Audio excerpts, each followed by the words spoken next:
This is the July 25th meeting of the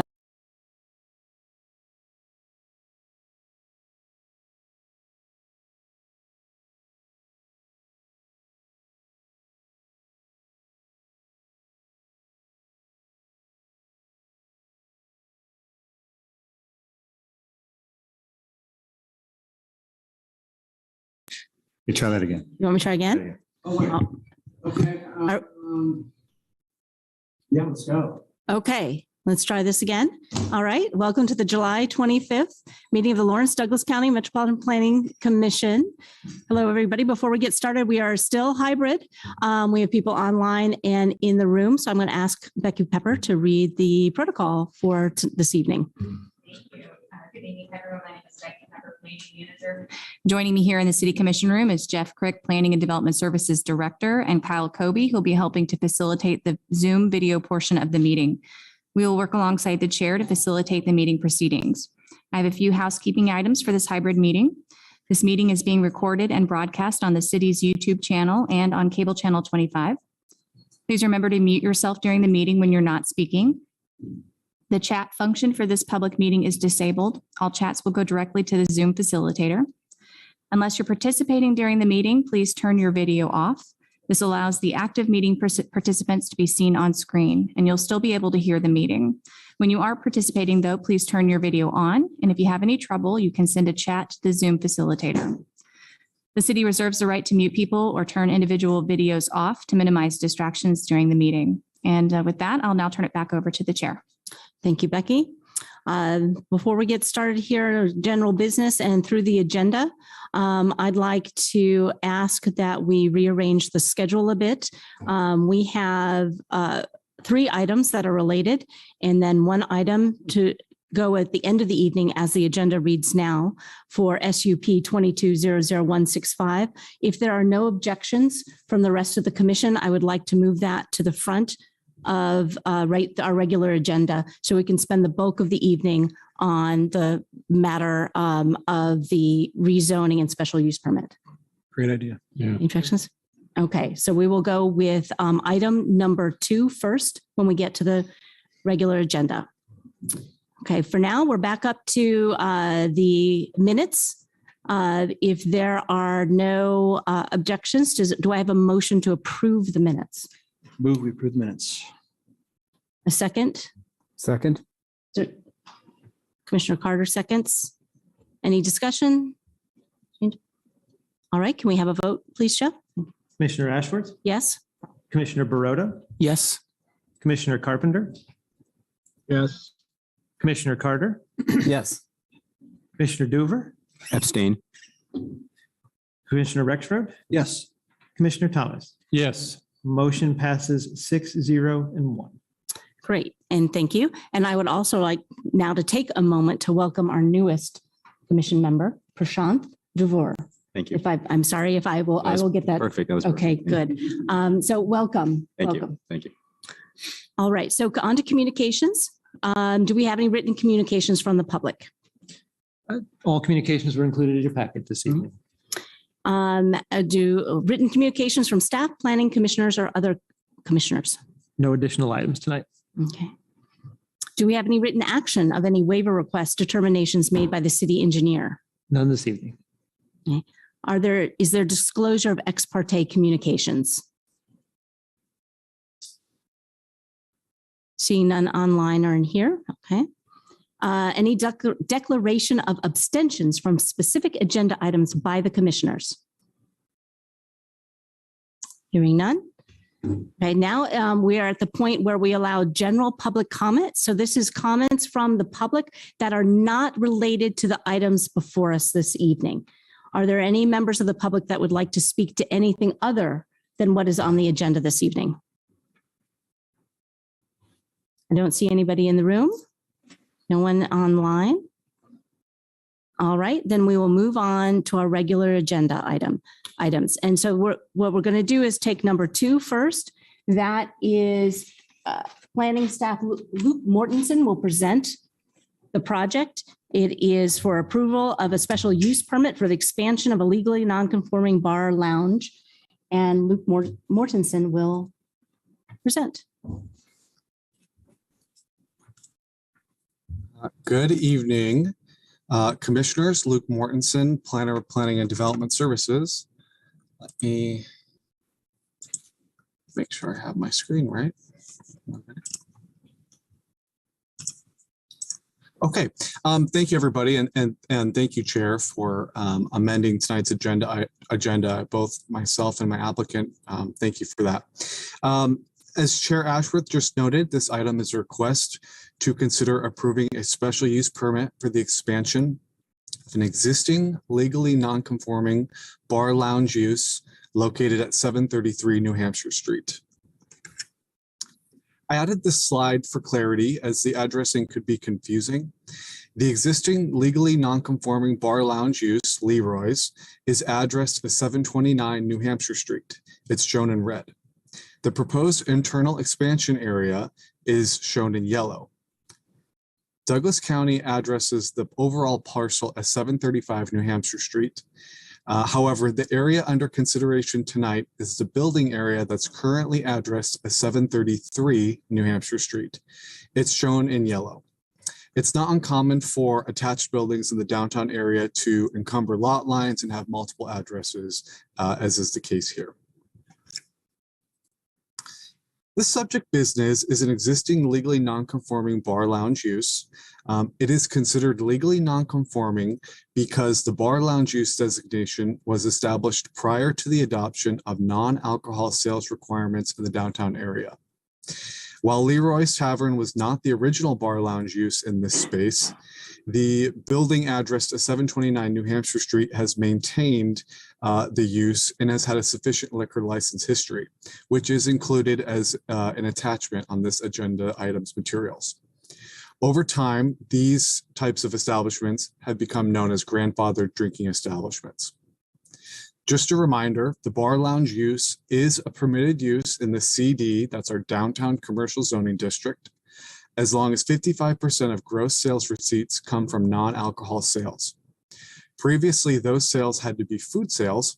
However, in 2021, the City Commission adopted ordinance number 9856, which allowed for the 55% food sales to be 55% sales of anything other than alcohol. This could be food, clothing, or other services, for example. Ordinance number 9856 and a deeper dive into the downtown drinking establishments is included within the staff report and the agenda items materials. The code does not automatically restrict the expansion or alteration of legally non-conforming uses. Rather, this is regulated by Article 15 of the Land Development Code. In this instance, the code requires that the applicant obtain an approved special use permit prior to the physical expansion of the current Leroy's space. You'll see in the staff report that the applicant has submitted a code compliant site plan that graphically shows the proposed improvements to 733 New Hampshire Street. The expanded area would be accessed via internal openings and would be used for additional bar space and pool tables. The building addressed as 733 New Hampshire Street has previously been a grandfathered drinking establishment. However, the most recent user, which was a fast order food use, did not maintain the liquor license tied to the building, and the previously legally non-conforming component expired, and the building transitioned into a code-compliant fast order food use only. A licensing history for 733 New Hampshire Street is included also in this item's agenda materials. I'll refer to my analysis in the staff report regarding this proposed special use permit's compliance with Article 13 of the Land Development Code.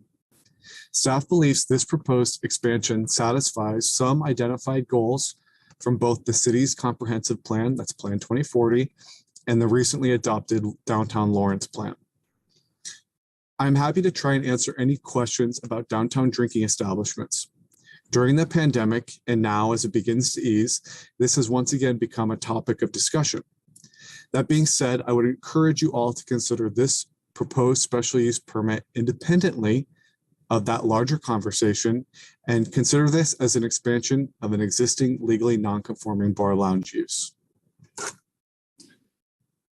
To conclude, Staff recommends approval of this proposed special use permit to expand the existing legally non-conforming bar lounge use located at 729 New Hampshire Street into the building addressed 733 New Hampshire Street.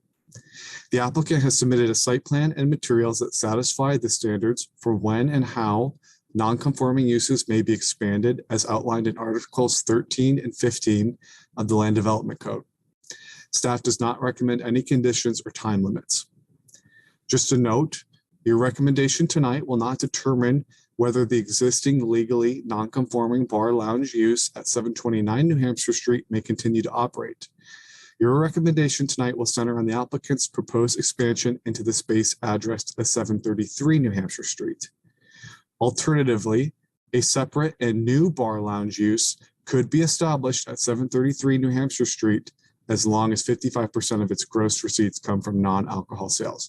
That would be the case for a non-Leroy's bar lounge use. With that, I'll wrap up, and I believe the applicant is with us tonight for further questions if you have them. Thank you. Thank you, Luke. And I believe Paul Werner is online. I am. Thank you. And Paul Werner Architects. And thank you for rearranging the agenda tonight. That's awesome. I'm on vacation, so this is even better. I appreciate that. Thank Lucas. Great report. I think you did an excellent summary of what we're doing. Leroy's is a successful pool hall, for lack of a better word. It's downtown. We think we're a good neighbor.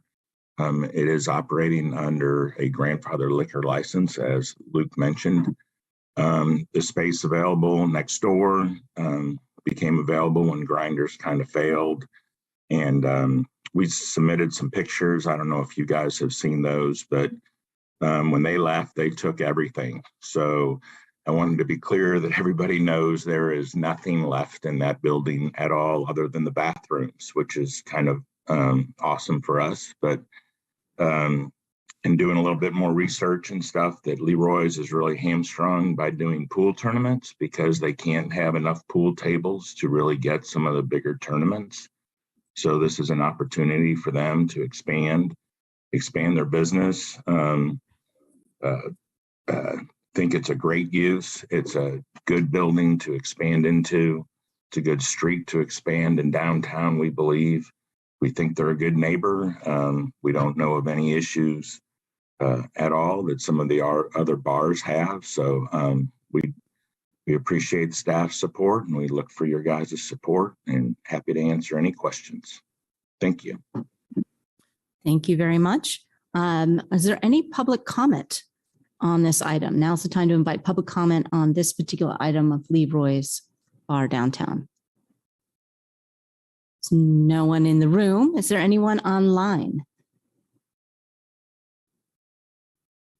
I'm not seeing anybody online for this item. All right, then we will bring the discussion back up to the commission. Does anybody have any comments on this particular project? Got a couple questions. This is maybe a minor thing. I noticed, I didn't understand as I read through the document, it references 733 and 735, both addresses. Is there an easy explanation why we're calling it 733, but we stayed in there, the parcel is addressed at 735? Luke may have a better answer than me. Sorry, Paul Werner. I think they're currently owned by the same owner, and with the common wall, I think the county or whatever just picked an address at the time that it was tied to. So going back to Luke's original slide that showed we have Leroy's, and then there's the one-story section of that we're going to expand into, and then the two-story section is actually under the different address. But for whatever reason, that's how the county had them listed, and that's where we're stopping at the dividing wall. So we need to make a little effort to probably get that cleaned up, but I hope that helps answer that question. Kinda, thank you. Can I keep going just a little bit? Please. Paul, is it the intention of Leroy's to expand fully, going to knock a hole in the wall and operate as one business inside of both properties? Both addresses? So in the site plan, I think it should be in the packet. We are showing an opening on the east side of the common wall and an opening on the west side. That's one of the reasons we have Lynn Zollner, the HRC administrator, support, is that she was concerned that we were going to do what you kind of said, knock out the common wall, and we are really not doing that. We're providing a 6-foot opening on the east side and a 6-foot opening on the west side. So how we see this really operating, how the owner would love to be busy 7 nights a week, but that just isn't the case. So Leroy's would function the way it currently functions today. And on those special nights or special occasions or a big weekend, hopefully football games, stuff like that, when it's at capacity, that's when you open up the other side, and then it would function as a full pool hall for both spaces. But both spaces won't be used every day. We just don't have that capacity yet in Lawrence. So, but it is separated enough that it can operate as one, but it would not be opened up entirely. Thank you. Thanks. Questions, concerns from other commissioners? Just a quick question. So in the future, if it were to be split again, do both units have the same grandfathering status? That would be a question for Luke. Yeah. Luke Mortensen, Planning Development Services. I can get back with a complete answer, but my interpretation at this point would be 729, the existing Leroy's would maintain it. And I do not believe 733 would maintain it, given the fact that there was that time period where it had gone away. To be a non-conforming use, you have to have established it in a compliant manner and maintained it. And so this would have that brief time period, roughly 2020 to 2022, if approved, where it did not maintain that non-conforming status. Thank you.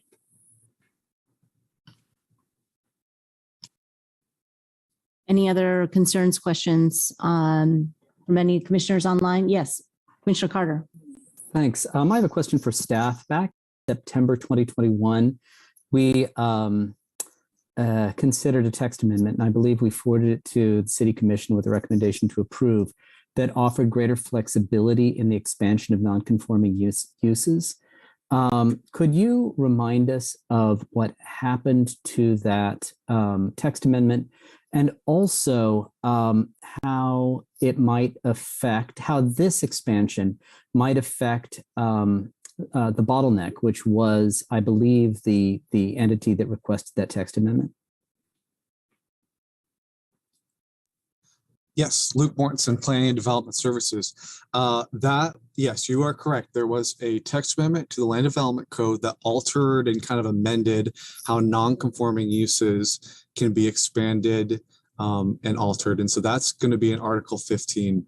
And this actually took advantage of that. And so because it was expanding, I'm going to pull up that section so I can look at it. Because we separate them by residential and non-residential uses. And then from there, we have a percentage of the area of the floor area that's being expanded. And based on the percentage will determine if it's going to be a site plan path that's administrative or a special use permit path, through you guys and through the City Commission.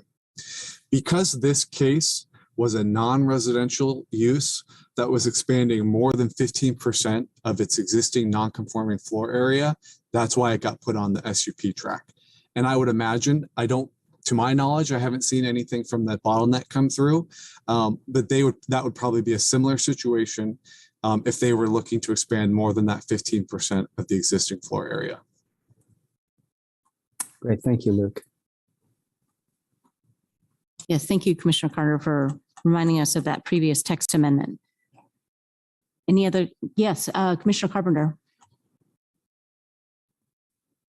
Thanks. Luke, you look like you're about to tell us a scary story at a camp. Maybe you can The one for the bottleneck, if I remember right, please let me know if I'm remembering this correctly, was to expand it, and expansion was only to be used for storage area or for a kitchen or something like that, not for actually where alcohol would be consumed. So how would that compare to what this request is? Luke Mortensen, Planning and Development Services. Before I answer your question, I will say there is a very spooky story about a planning commission meeting going till midnight. It's true. Commissioner Carpenter, so the code, the new Article 15 or the amended Article 15 doesn't really get that specific of the use component. It just talks about the percentage of the floor area of that existing non-conforming use. So in our eyes, in the code's eyes, it doesn't really matter what that new expanded space is going to be used for. We're looking at how big it is as a percentage of the existing area. Where you get into that floor area conversation is, you're right, talking about alcohol sales or alcohol consumption areas. And that's when you'll begin to work with our city clerk to, you're expanding your liquor license, you're amending that component. And that's going to be a different track than this track. Does that answer your question? Yes, I guess it does. I just remember the conversation about the floor area. I do remember about the liquor license, and you have to draw out your floor areas. I mean, they get incredibly specific when you work with the liquor license. I mean, you have to show where everything is. But I think that request actually came with us along with the text amendment. So we spent a lot of time talking about the use of the floor areas and the special use permit. Yeah, and so maybe it doesn't matter anymore with the way the text amendment's gone. Well, the previous Article 15, it's mostly taken care of by the liquor license. Yeah, and Luke Mortensen, Planning and Development Services. The previous Article 15 was was a little bit more complicated, and this the amended version has fewer routes, and it's a little bit more clear, and there's less measuring of floor area and getting that specific.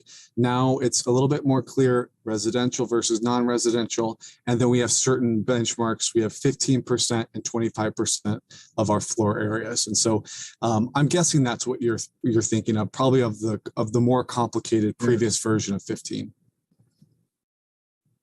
I was just wondering how this compared to that. So I'm glad to hear things got a little simpler since then. And just so the commission is aware, it is the power saving features of the building that Luke is sitting in. He did not intentionally turn off the lights.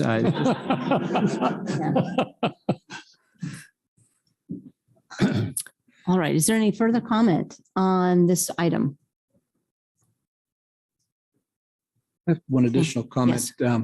I certainly am in support of this development. I think Leroy's has been around for a long time. The idea that this development might create an environment that helps attract people from out of town into Lawrence, in downtown, heads in beds, shopping up and down Mass, I think is a positive thing. So I'd certainly be in support. If anyone's ready, I'd be happy to make a motion if there's no other discussion. I don't think there is more discussion at this point, so feel free to go ahead and make a motion. I'd move we approve a special use permit SUP 22-00165 to permit the expansion of an existing legally non-conforming bar lounge use, Leroy's Tavern, located at the property commonly addressed at 733 New Hampshire Street. This parcel is addressed as 735 New Hampshire Street. Is there a second? I'll second it. Thank you. That's Commissioner Thomas seconding. Any further discussion? Seeing none, because we'll call for the vote. Commissioner Ashworth, Yes. Commissioner Barotto, Yes. Commissioner Carpenter, Yes. Commissioner Carter, Yes. Commissioner Doover, Yes. Commissioner Rexroad, Yes. Commissioner Thomas. Yes. Motion passes 7-0. Thank you very much. Enjoy your evening. Thank you.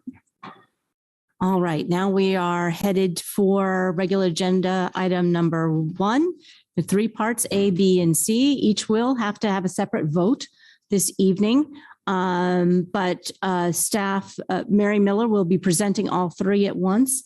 Then we will be accepting public comment.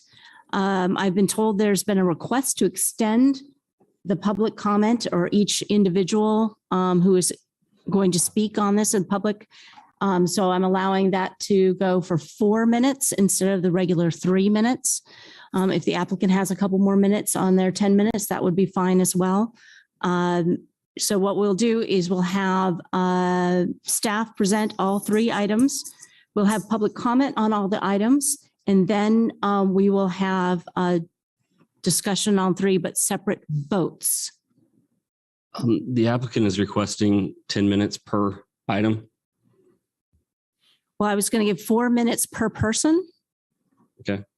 So did you, we could take, I imagine that in public comment, most public comment will be addressing the whole package. For the presentation, the Yeah. applicants are asking for, since there's 3 items on the agenda. Oh, it's I 10 see. minutes per item. Mhm. We were requesting to have 10 minutes per item. There is a presentation from Evergy. Is that okay? 10 minutes per item. Thank you. Sorry. Thank you for clarifying.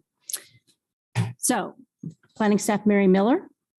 Thank you. Good evening. Present I'm our Mary items. Miller, planning staff, and I will be sharing my screen here quickly. As you mentioned, there are 3 parts to this project or this application. It involves a rezoning, a preliminary plat, and a special use permit. I just moved around.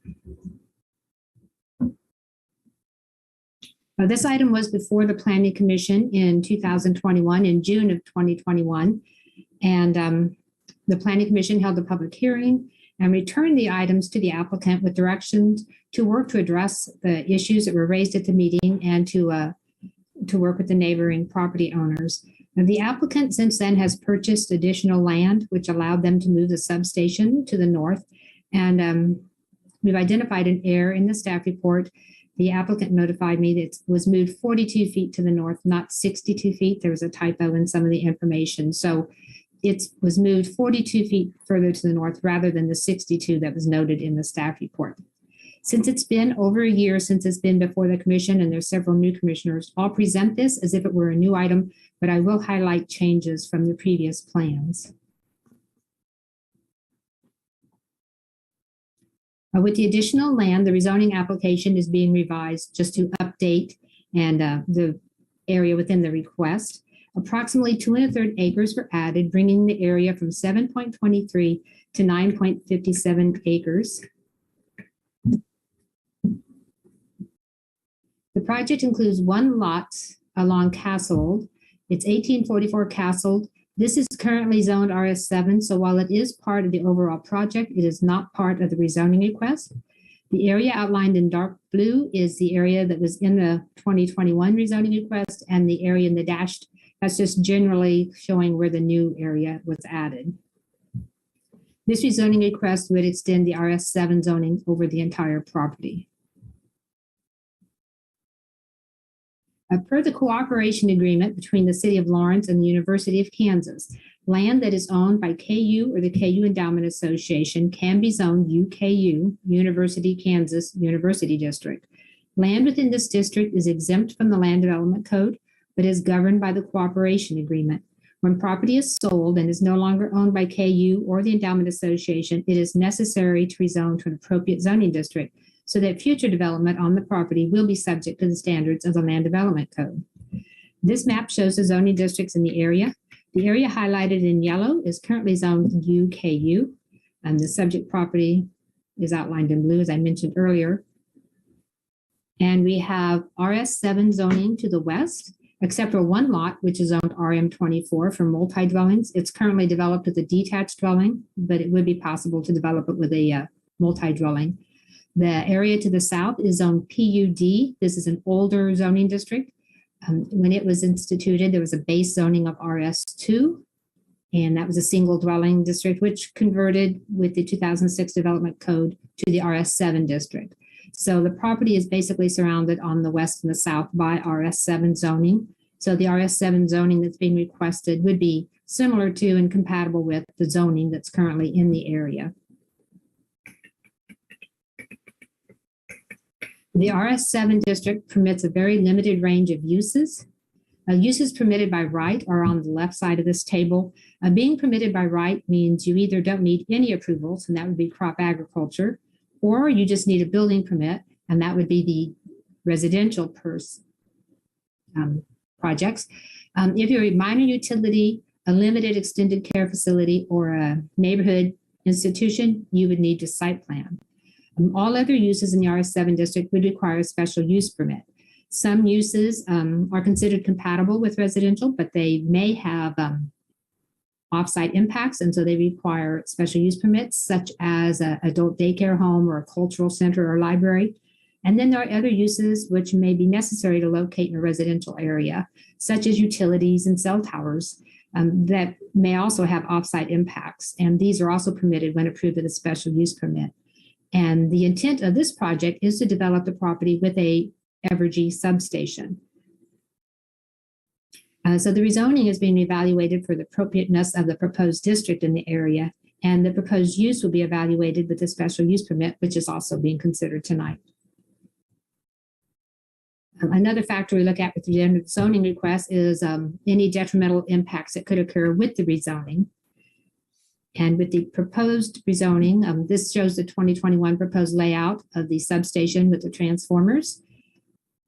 And then with the additional area, the layout has been revised. There's some more area, about 42 feet more to the south. In this area, a fire access lane has been installed, and the buffer yard area has been extended from 400 feet to 600 feet in length, providing more of a buffer for the residential properties. And then the landscaping has been increased significantly. And the majority of these trees are evergreen species. About 10 trees are deciduous, and the rest are a mix of evergreen species to provide year-round screening and buffering, while the mix of species would provide an attractive buffer. Some detrimental impacts that could occur with the utility projects could be traffic, activity on the site, noise, and lighting. Those are the primary negative impacts. This will be an unmanned substation, so there will be no traffic. As a matter of fact, they are requesting a modification from the requirement to provide off-street parking. And we'll discuss that a little later, but there will be no employees coming to the site to park. The only traffic to the site will be maintenance.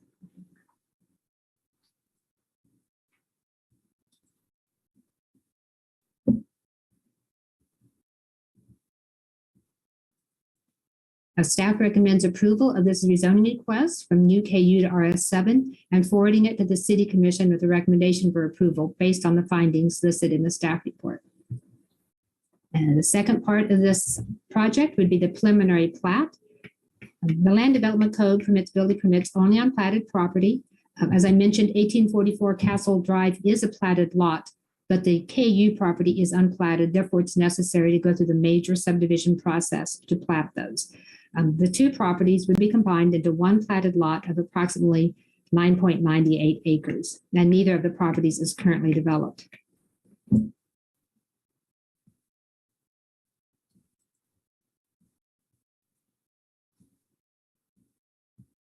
What's going on there? This graphic, the top one, shows the previous proposed lot, and the proposed lot, current proposed lot is shown on the bottom. As you can see with the additional area, the facility is moved to the north somewhat. Also, all of the grading is able to occur on the subject property now, where previously it extended over into the KU property. No changes are being proposed to the utility easements. There'll be a sanitary sewer easement on the lot to the west, or utility easement anyway, and that will remain. And then there's a west star easement along the south property line of the subject property, and there's no changes being proposed to that. In addition, there are off-site easements. The project will not take access to Castle Drive, even though it will have frontage on that. It will take access to Bob Billings Parkway for their construction, And this gold area is a temporary access easement for that construction access. When it's up and running, access will occur through the KU property to the east. And in this graphic, north is to the left of the page. So this is where the trucks that come to access the site will drive through. The red area is just showing there used to be a temporary construction and drainage easement in this location. That's no longer necessary since all the grading will be on the subject property. The green area is temporary construction and drainage easements. The blue is access, and the blue hatched is an overlapping temporary access and permanent drainage easement area. And then the red areas are the Westar transmission easements. So all of these easements will be dedicated by separate instruments since they are off of the platted property. And staff recommends approval of the preliminary plat for Free State subdivision based on the findings listed in the staff report, which takes us to the final portion of this project, the special use permit. And a minor utility that serves more than just one subdivision requires approval of a special use permit. And the special use procedures, they provide a public review and a discretionary approval processes for uses that may have operating characteristics or unusual site development features. And this procedure is intended to ensure that the proposed special uses will not have a significant adverse impact on surrounding uses or on the community at large. And this substation that's being proposed would replace the existing substation at the corner of 19th Street and Meadowlark Lane, which is KU property located to the southeast.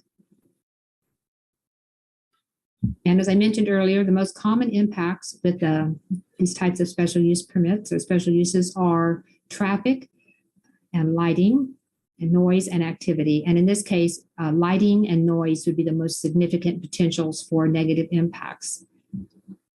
This is a rendering, 3D rendering that was provided in June of 2021, showing the layout and then the landscaping area between the facility and the residences to the south. And this is a 2022 rendering, just showing the wider landscape area and the additional landscaping.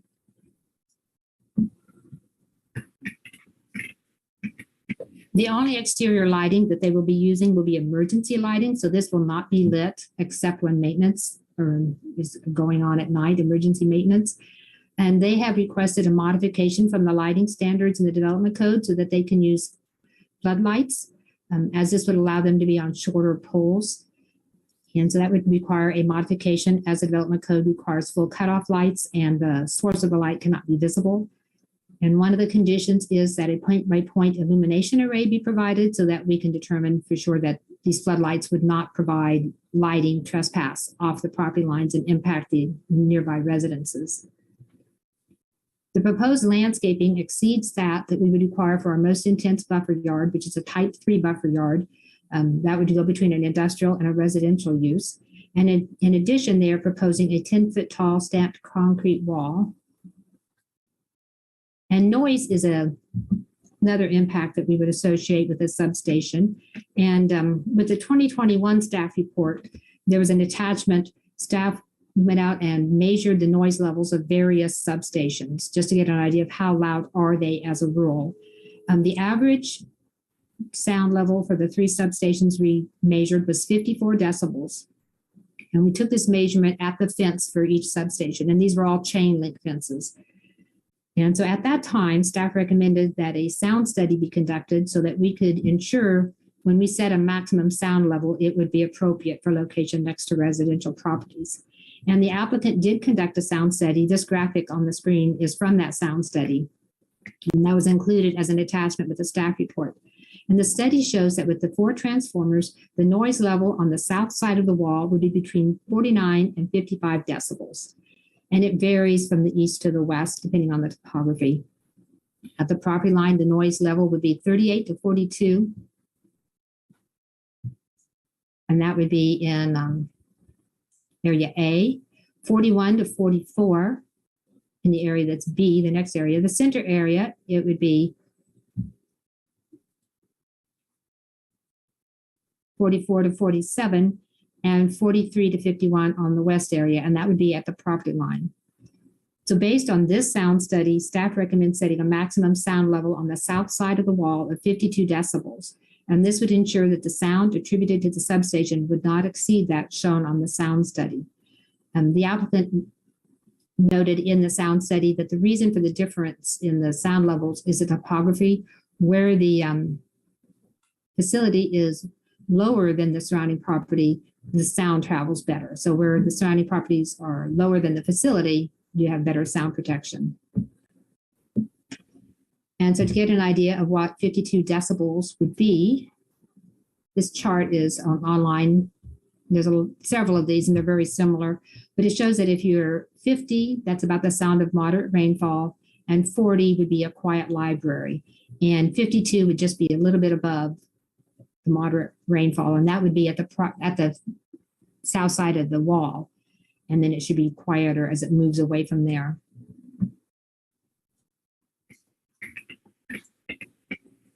So we received several public comments, and those are included in your packet.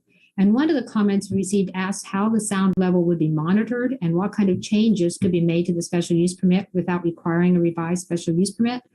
The city operates on a complaint basis as a rule. If a complaint is received that the sound exceeds that permitted in the SUP, city staff would measure the sound level. And if it exceeds the limit, staff would work with Evergy to bring the facility into compliance with the conditions of the SUP. If it isn't possible to bring the sound level into compliance, the applicant could request a revised SUP to change the sound level, which would go through the same process as this SUP, or staff could take the special use permit to the City Commission for consideration of amending, revoking, or suspending the SUP. And the special use permit is for the use.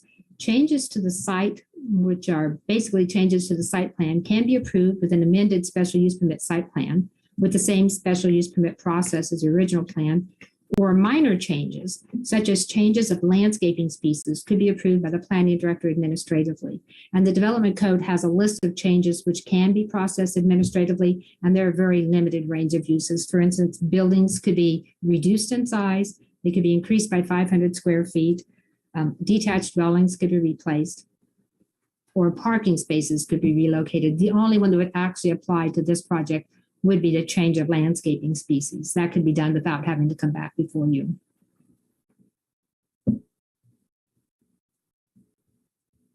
So as I mentioned, there will be a 10-foot stamped concrete wall, and that's where you would be taking these sound measurements at. And then the landscaping would all be on the neighbor's side of this wall. With the facility being moved to the north, as I mentioned, that provides additional area. This shows the landscaping that was originally being proposed, and this is the increased landscaping. It has a mostly evergreen species. There's one species of trees that is not evergreen, and there's 10 trees in the buffer yard of that species. So this should be a year-round effective screening. Previously, this buffer area was 76 feet wide and 400 feet long, and the revised buffer is about 126 feet wide and 600 feet long.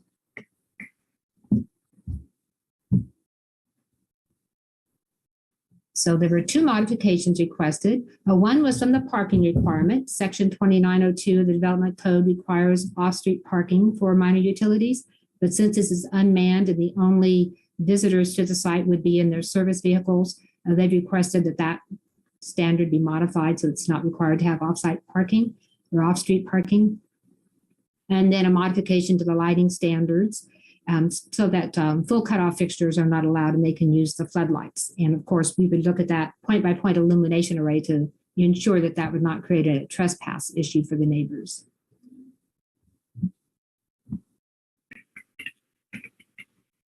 And the applicant provided materials in response to questions raised at last year's meeting. One was information related to EMF, electromagnetic frequencies. And the information provided shows that there should be no health hazard associated with the substation, associated with EMF. Attachment C contains Evergy's responses to questions raised at the meeting. And one of the questions was why they couldn't use the existing power station at Meadowlark Lane. And the applicant noted that this area is only large enough for one transmission line, and they intend to have 3 at this location, and that the redundancy would increase reliability. There was a concern with the bike path that would occur in this area. They had ideas, perhaps using a culvert going under the crossing. And with this revision, the applicant provided a drawing of the proposed connection. It would not go under the area. And the city engineer accepted it. He indicated that that was acceptable. The bike path has not yet been constructed and the layout could change, but this design they have would ensure a suitable location for the bike path to cross in the area. The construction is expected to take about 2 years. One of the public comments received asked that there be some protection measures in place for the residences during construction, such as establishing operation construction hours. Another property owner requested the establishment of noise levels and adequate notification if any construction activity were expected to disrupt electricity, internet, or other functioning in the homes. And a construction plan could be developed and provided to the City Commission when these items are moved forward, or they could be brought back to the Planning Commission if you'd like. This plan could include hours of construction and notification of any disruption expected to occur from the construction. I believe a noise limit would be difficult to enforce and to measure, and that the setting of operation hours and the use of the city noise ordinance should mitigate the impact of the noise.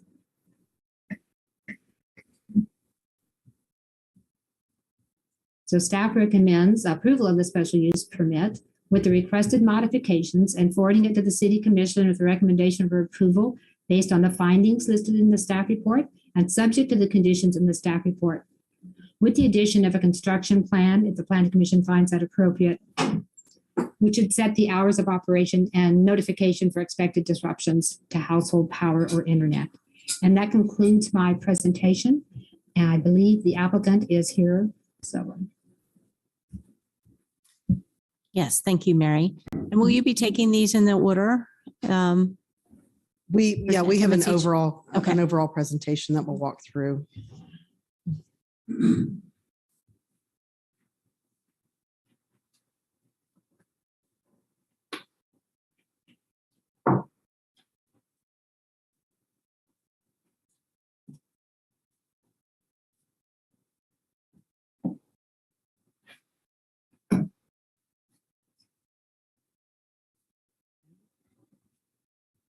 Got it for me. Oh, here we got it. Thanks. Good evening, and thanks for the opportunity to present. I'm Jana Dawson. I'm with Evergy. We appreciate you taking the time to let us share our presentation tonight. I have to have the reading glasses on to see the share button, apparently. So I'm going to walk through a little bit of an overview for you here at the beginning and then turn things over to Dennis Lawler, our project manager, to take you through some more specific details.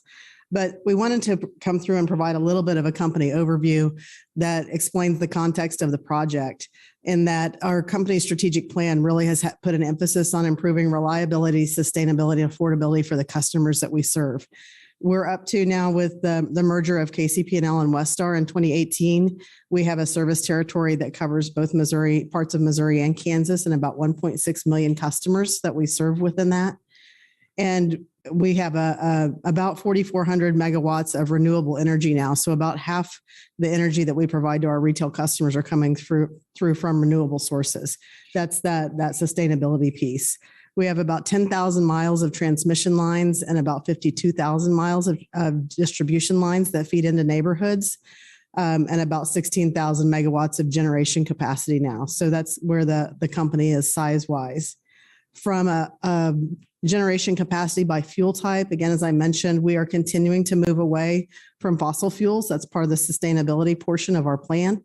Right now, as I mentioned, we're about half that is coming from renewable or emission-free sources, with a goal to achieve our net zero carbon emissions by 2045, assuming a favorable regulatory environment and the ongoing evolution of technology that enables us to make that transition.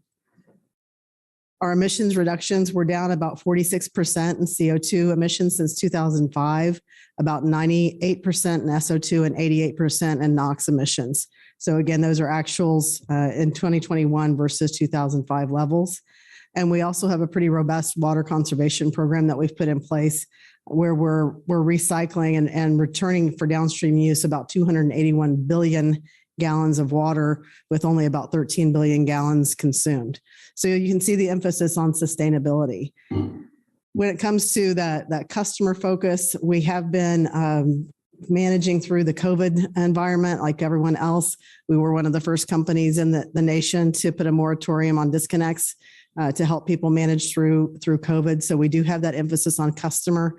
And we take you through all of this to really help emphasize the commitment that we have to the stakeholders who we work with and the residents who depend on us for the electricity that they need to power pretty much everything that they do. We're coming back in with giving campaigns and donations to the community, and also an emphasis on economic development projects, such as the project with Panasonic that we know is going into the DeSoto plant. Those are the kinds of things that we work on as a company to help grow our communities. So as far as the project process overview for this particular process or this particular project, we'll take a look at, we wanted to give you a quick overview of how this all fits together within the framework. So we generate the power at the power plants. We have transmission lines that take it from the power plants to substations where the power is stepped down to where it can be delivered other places within the distribution system. So the distribution lines are kind of like the feeder lines into the neighborhoods that then go to the service lines that connect to your house.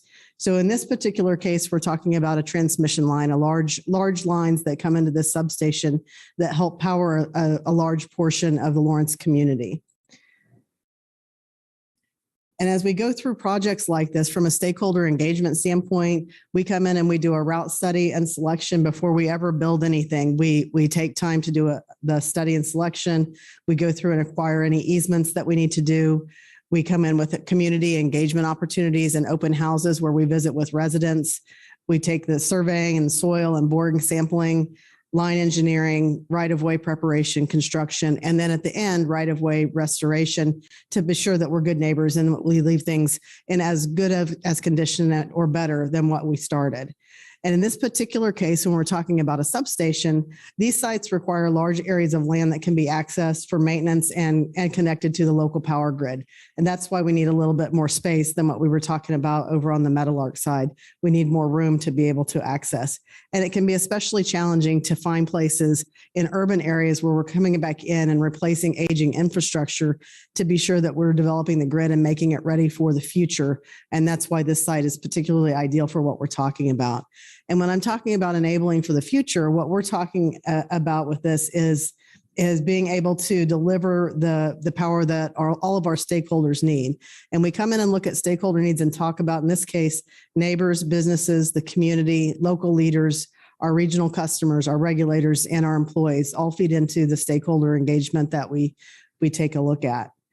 In this case, we have had the adjacent neighbors who we've visited with, Lawrence residents, the Lawrence and Douglas County businesses who need a robust system to enable delivery of their service, including putting in the type of infrastructure that allows us to connect distributed distribution into the grid. As we have ongoing renewables added to the grid, we want to make sure that we're modernizing the grid to be able to take care of that.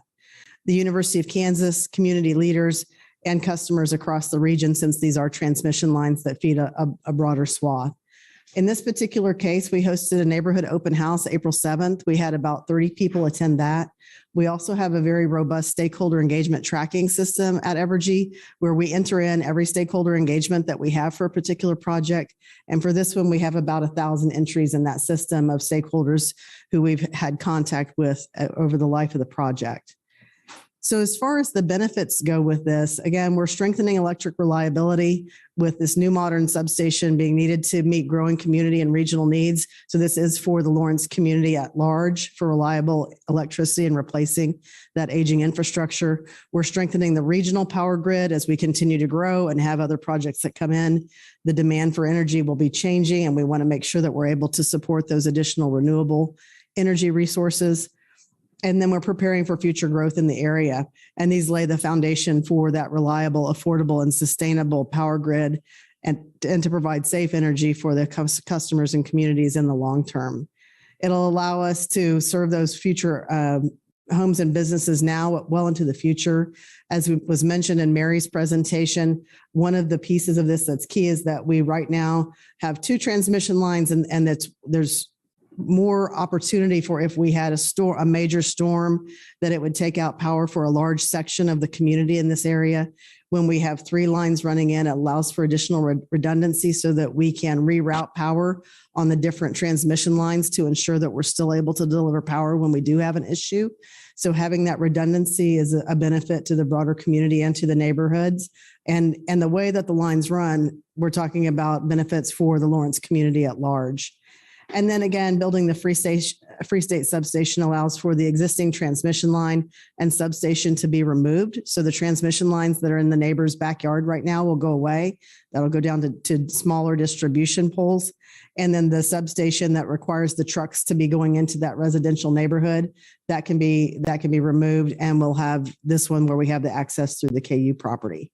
So we wanted to go through and give you that overview that kind of set the context for that reliability, sustainability, affordability piece that we're looking at.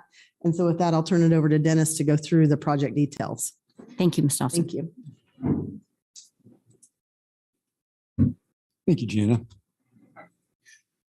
Mary kind of talked on it a little bit, but the existing substation we have today is too small for future reliability for a robust system. We're landlocked. We need to expand. We need to put a little bit more equipment in it, and we can't expand where it's at. So one of the questions that came up is why where we're at? Well, we always go look for someone that's willing to sell us a piece of property. And some of the criteria that we have is by an existing transmission line, if at all possible, and a willing landowner. So when we approached KU Endowment, the property that they had offered us to buy was where we're at today. A lot of folks have said, why can't you just expand where we're at? When we talked to KU Endowment, they have a 10-year plan. They have a use in that 10-year plan for that particular area. So that was not available to us to purchase. The area that we're at today is where we were to be able to purchase. That's why we did what we did at that site. So we did have, like Janice said, took a lot of public information. We reached out to communities. We had some Zoom meetings, which we'll go through in a minute about the details of that. But more importantly, we want to know, we listened to them. We listened to everybody that visited with us. So per our public site evaluations and talking to the landowners and the adjacent folks that live there and the resident, we purchased 2.34 acres additional to move our substation north.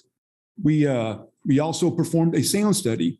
Again, that was over and above the requirement, but we felt it was the right thing to do for the community. So that's what we did. And we'll go through those details in a minute. We added a fire truck lane on the south side of the substation, as Mary pointed out in her presentation. We added additional 79 plantings on the south side as part of the landscape plan as well. More than the planning department recommended, but we thought it was the right thing to do. The other thing we did in terms of our drainage is we made sure that all the drainage would stay on our property. So we added a berm. Oops. Wrong way. Sorry about that. Oh, there we go. Sorry. We added a berm to make sure that all the water would stay on our property. That way it would drain into the stream down on the east side of the property. And then that would help us. And then we also would be able to adjust the equipment of the existing substation to move it to the new substation. But we wanted to make sure we listened to everybody's comments, and we wanted to implement that in our plan. And I kind of talked about this already, but the existing location was not feasible to expand. We couldn't add more equipment in it. We couldn't expand the land. So it just wasn't feasible in terms of where we're at today. If we tried to expand that area, even though we can't, we'd take out a lot of trees, be a lot of fill, even if that was an opportunity. But again, that was not an option to us. So, and I talked about this already, what the meter substation was. So one of the questions, so what I would like to do is, as we got feedback from the public, I would like to address them in one by one, kind of like Mary did in her presentation. So one of the questions that came out is access to while we're building the substation. Mary pointed out we will have a construction lane from Bob Billings to the substation site. We won't have to go through residential areas to actually construct the substation. And the permanent road will be the Westbrook Road on the east side of the substation. So we're not going to have to go through the residential area again to access when we do have maintenance folks go out there every once in a while to maintain that substation. Mary pointed out the concrete wall will be surrounded of the substation. It'll be 10 foot high, 10 foot high concrete wall that will surround the substation on all four sides. And then a gate on the east side. The There will be 3 steel poles inside the substation. Last bullet. There will be 3 poles inside the substation, about 65 feet high. And that was the original design as well. One of the questions was, what's these steel poles going to look like when we're done? The steel poles will be on castled. There will be on the south side of the substation, but they'll be about 75 or 70 feet in height. Again, it's all about reliability for a robust system. So we want to make sure that we are sound in terms of where we build these. The 4 existing transmission structures on the south side of the substation, we will actually cut off the top and leave the distribution below. So they'll stay about 20 to 35 feet. So we'll actually be removing some of the transmission structures on the south side of the substation where our new trees will go into. The other question was, will there be any sulfur hexafluoride in our lines? And the answer is that there will not be. It's a bare conductor, and there will not be any sulfur hexafluoride on our lines. Again, an overview of our layout. So this is the construction line the path we'll use. These are the transmission structures that we will top the poles off of. We will have the red line will be the new transmission line that we will build to get in and out of this new substation. So we'll have the red line here. That'll be a new transmission line. And there'll be a line here from the northwest part of our property over to Castle. We'll probably have to replace 3 of these structures along Castle on the east side of the road.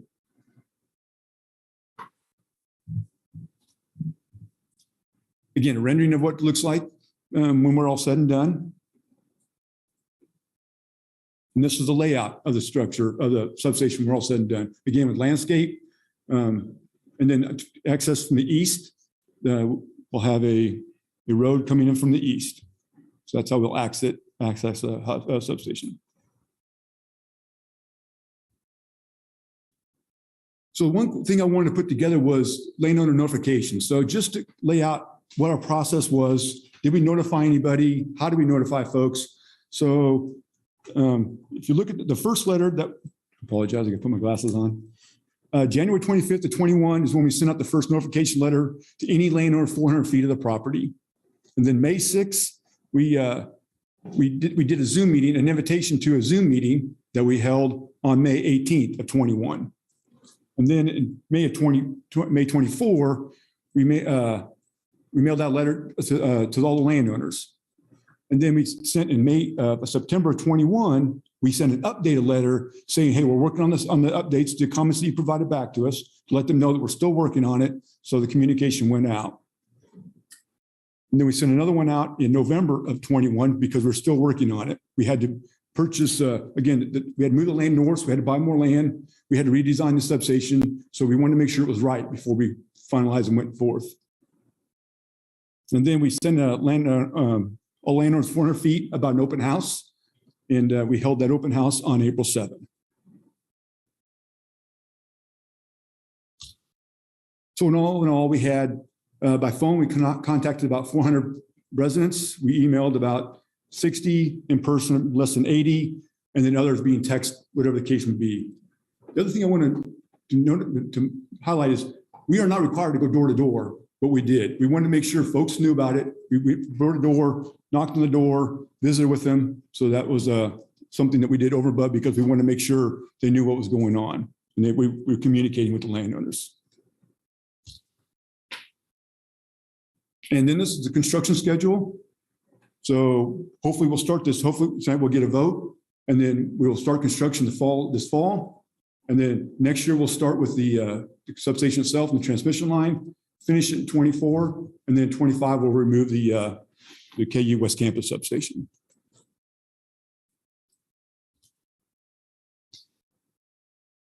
So a couple of questions that came up that's in your pack as well is how are we going to maintain? So some of the existing trees that are south of the substation will have to be trimmed and removed during construction. Again, we're going to replant a lot of those.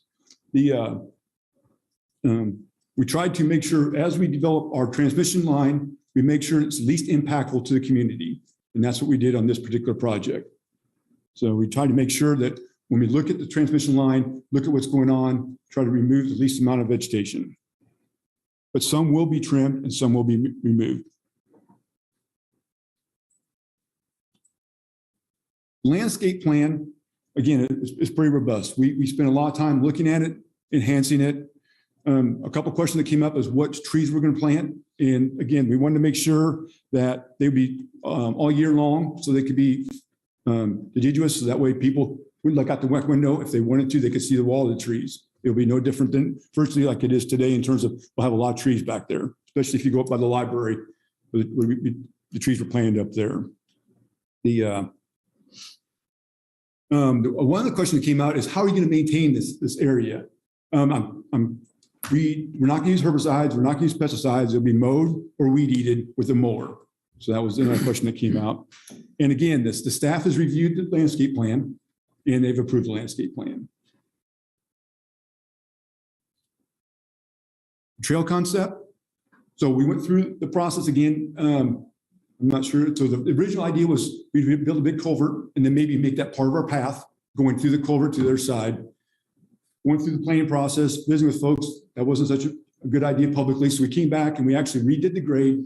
So now we got the approval where our grade matches. So if they want to go forth and move and build a bike path north, they're able to do that through our entrance. Whereas before it was the grade was too steep of a slope, so you couldn't. Where we did the grading. So now if they want to continue north with the bike path, they have the ability to do that.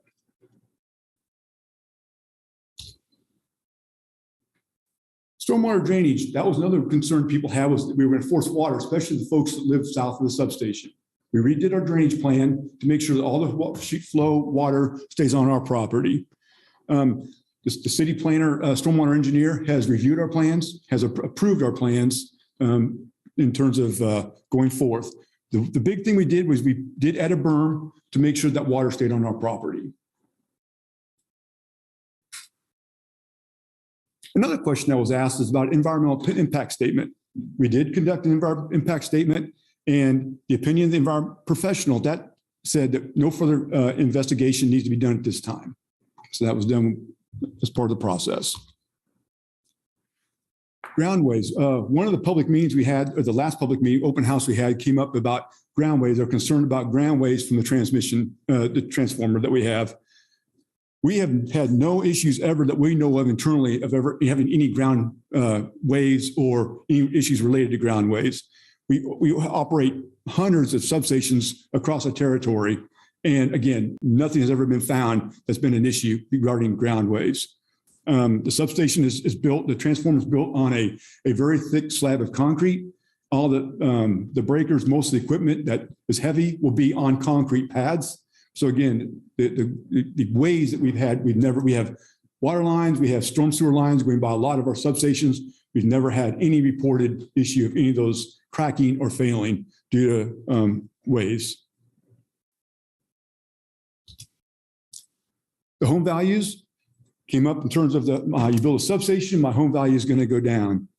The Douglas County appraiser noted that in the studies we've done on similar situations, there's been no detected significant impact on the property values.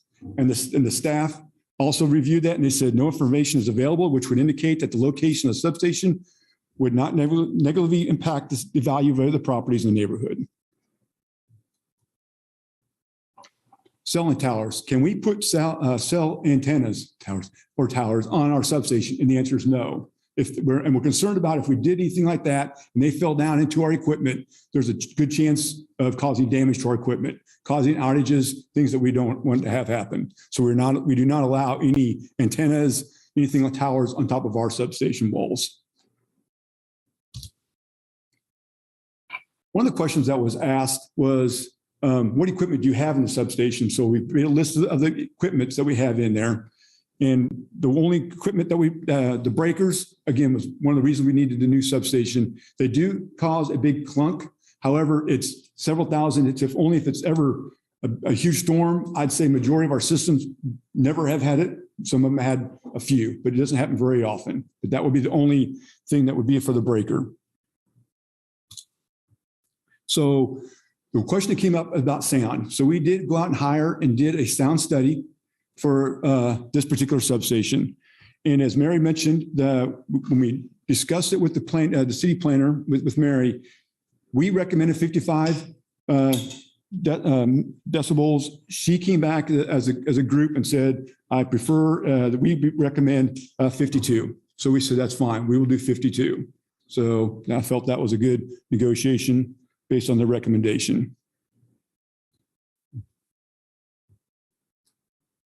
The other piece of equipment that may potentially cause noise besides the transformer is called a power control center. It's a PCC. It's a virtually a 20-foot by 10-foot wide building, more or less. If you look at it, they do have air conditioners in them. So it'd be just because in summertime you want to keep it cool because folks have to go in there and work. So it would be an air conditioner, and 62.3 decibels is what would be the outside reading of those control buildings, and that's 10 feet from it. That's still inside the wall of the substation.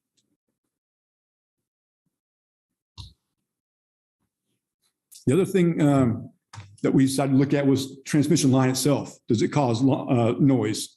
So the thing that's called is called corona noise. Usually it's based on the voltage of that line. This is going to be a 115. 115 does not cause those corona noises. A 345 kilovolt line, yes, you would hear something from a 345 line, but from a 115, you will not hear anything like that. So the noise would be insignificant in terms of the transmission line that we're proposing to put in those red lines on the map I provided. And the other thing about this one, since we're actually moving the transmission lines farther away from the houses, because we're going to remove the south side part of those, we're only have one line, probably two poles on the east side. Will actually be less transmission lines near the substation, near the houses. Okay, and that was just, again, to talk about what, so in terms of the actual decibels, I just wanted the chart that was in your packet, just kind of want to use that for comparison. EMF, that's another topic that came up in terms of will it cause any potential health effects? There's been lots of studies. You can Google the internet, you can find multiple studies in terms of does it cause harm. You can find some in 2002, I think it was, or 14 or 12, I'm sorry, 2012, it says yes, it potentially can in California. We have not had any, in terms of any issues like that with our system at all. Have we measured it? We have a gigameter that we actually can go out and test and measure the lines. So we actually, Fairgrounds substation, which is on the east side of town, we actually went out, one of our engineers went out and did that. He measured it and it was right at 11 megagauss in terms of the standard. Kansas doesn't have a standard for EMFs, but Florida does. And they said nothing more than 150 megagauss. And again, what we got was 9 and 11 at the substations over on Fairgrounds, which would be similar to this one. So again, we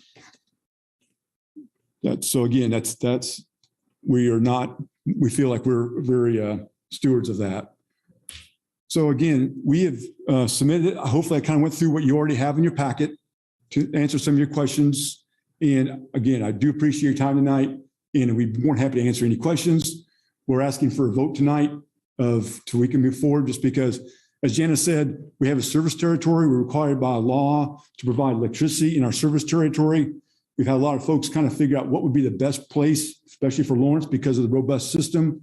The infill development that's going to occur, the potential of folks want to have more electric vehicles. They want to put a station in their houses. Is going to grow. I mean, we've already grown over the last 5 years. It's grown. It's going to continue to grow. So that's really what we're here today, to be stewards of what we've been asked to do. And so that's why, again, I just asked for a vote tonight. Any questions? Thank you. Was there any other speaker for Evergy? That's it. Okay.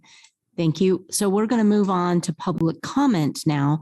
And as I mentioned, I've extended each individual's comment period to 4 minutes, but I do want to take a check of the commission, since we have a number of people who will be commenting tonight. Do we need a break before we head into public comment?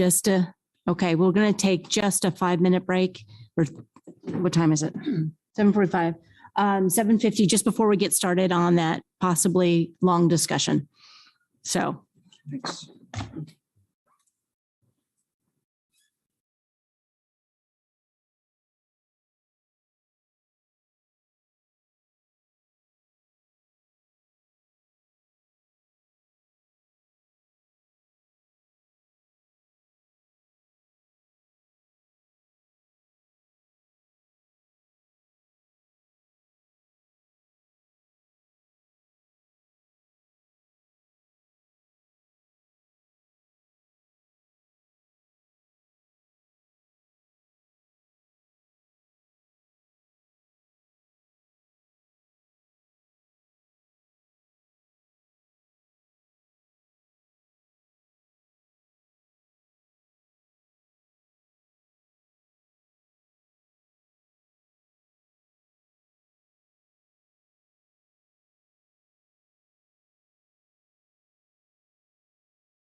seats. And just before we open public comment, remember we have 4 minutes each, and please pay attention to the time.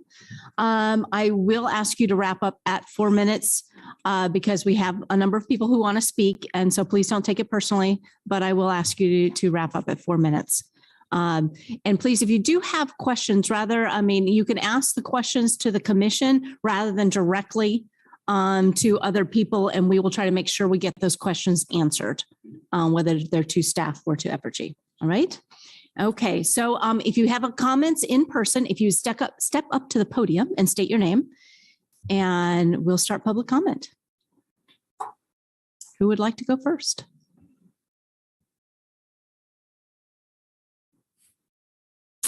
Is there no one in the room that would like to speak? Okay, well then I guess we will go to the online commenters. Let's see. Miriam Kane, please. Well, my name is Miriam Kane. My family has lived on West 19th Street for over 38 years as of June of this year. I live across the street from the house whose backyard is a proposed substation site. That very site debunks the statement of not disrupting the neighbors. Why is it necessary to build in an established neighborhood? Aren't there other sites that could be upgraded or improved? And I think that question has been answered, but that is one of the questions we were asking. And why on this section of fields? I did attend the April 7th open house, and all of the neighbors who attended with me got several different answers. What guarantee do we have if this proposal is passed that more of the same will not happen with non-answers? Thank you. Thank you. Can I have somebody else online that would like to raise their hand, either electronically or just Charles Walther, please.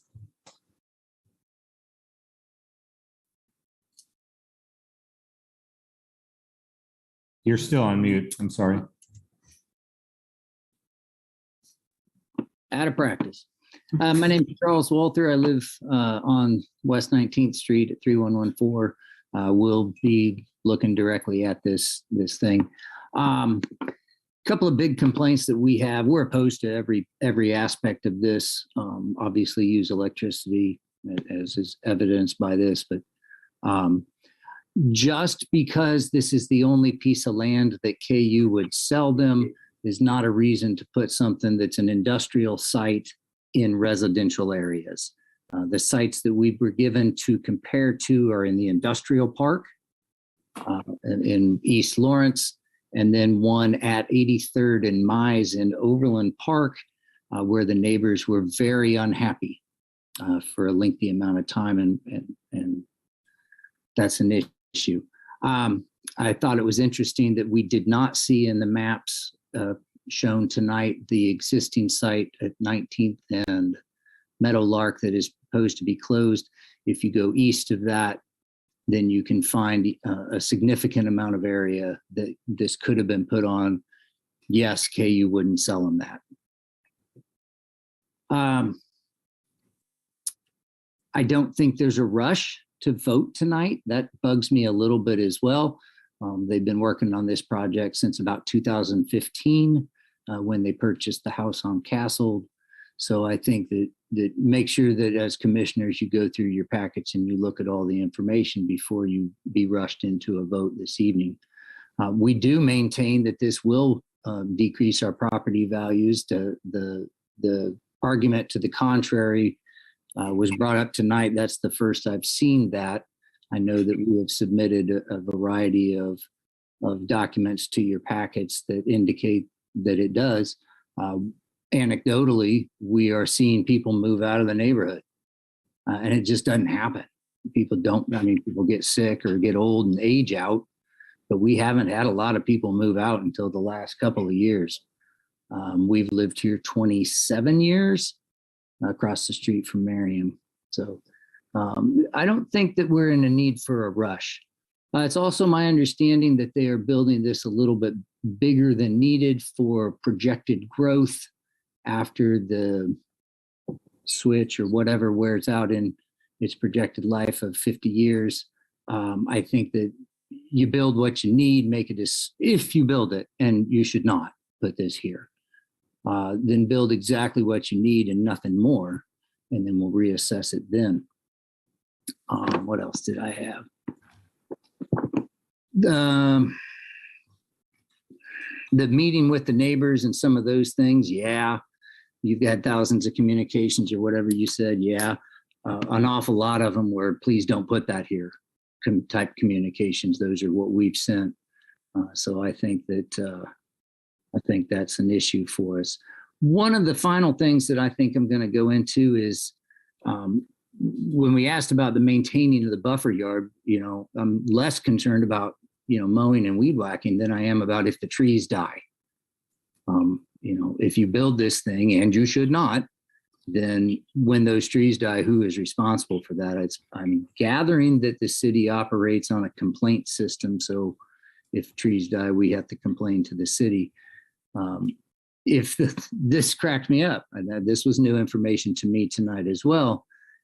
If they're out of compliance with whatever conditions are put on the special use permit, then they can just ask to revisit those. I don't think that's kosher. I don't like that. So Charles Walther, I'm opposed to this project, and put it somewhere else. Thank you, Mr. Walther. Would anybody else like to speak? I'm surveying the Robert Dixon, please. Can you hear me? Yes. Can you hear me? Yes. Okay. I'm Tom Dixon. I live at 3204 West 19th Street on lot 44, which backs up to the KU endowment land purchased by Evergy. I've lived there for 44 years. When Evergy first notified our neighborhood of their plans, the map they supplied showed a substation with 4 transformers. My thoughts at the time were that they needed to increase the number of distribution lines for construction in the area. Now I'm going to give you what I've heard at the different meetings, including the latest meeting at Atera. Since the residential properties are all developed, that could only mean development of the KU West campus. But Evergy has continued to say that the purpose is primarily for the city of Lawrence, and KU is only part of the need. In fact, they say they have no knowledge of the plans KU may have for any of the West campus. When I asked about the expansion of the innovation park by KU Endowment that was announced in the Journal World, the representative said they had not heard about that expansion. The noise level map shown at the informational meeting at Atera showed only 1 transformer. It did not show noise coming from the additional shed that's there with the HVAC system, which is very loud. If you go out to the O'Connell Road substation, you will hear that. It's as loud as the transformer. So it should have been included in the noise study, even though it's not on 24/7, as they said. When I ask about the noise level, when you put all 4 transformers in the station, I was told that Evergy only plans to install 1 transformer. No additional transformers would be needed for at least 50 years. Since the existing West Campus substation already has 1 transformer, I asked why a new substation with only 1 transformer would be needed. And the representative said Evergy wanted to add switches to connect the transmission line that runs north-south on Castle with the transmission line that runs east-west on 19th Street. So it appears that Evergy has purchased 9.57 acres of KU endowment land plus a residential lot on Castle so they can add a switch to the grid. That seems excessive. In fact, I don't think Evergy needs any KU endowment land to add a switch. Why not install the switch where the 2 transmission lines already intersect? That location is just south of the water tower where Evergy already owns a residential lot, and the lot just to its north appears vacant and could be purchased to provide a flat area where the least amount of new wiring would be involved. If that site is unsuitable for some engineering or city ordinance reason, then I suggest that the West 19th transmission line, which is proposed to be removed, simply be repurposed to connect the Castle line to the West Campus substation area where the new switching could be installed. We were told that the West 19th Street transmission would be removed and the poles cut to a shorter height, so I'm just suggesting repurpose it. Both options would eliminate the need for the free station substation and the need for a new 50-foot wide easement for a power line north of the water tower to connect the Castle transmission line to the new Free State substation, with the cutting of trees and the installation of 70-foot tall steel power poles. That's basically what I had. Thank you, Mr. Dixon. Can I have another hand of anybody who would like to speak online at this point? Yes, Jeanette Walther, please. Hi, I'm Jeanette Walther, also at 3114 West 19th. I'll be looking at this behemoth from every window on the north side of my house, including my kitchen window, if it gets built, which it shouldn't.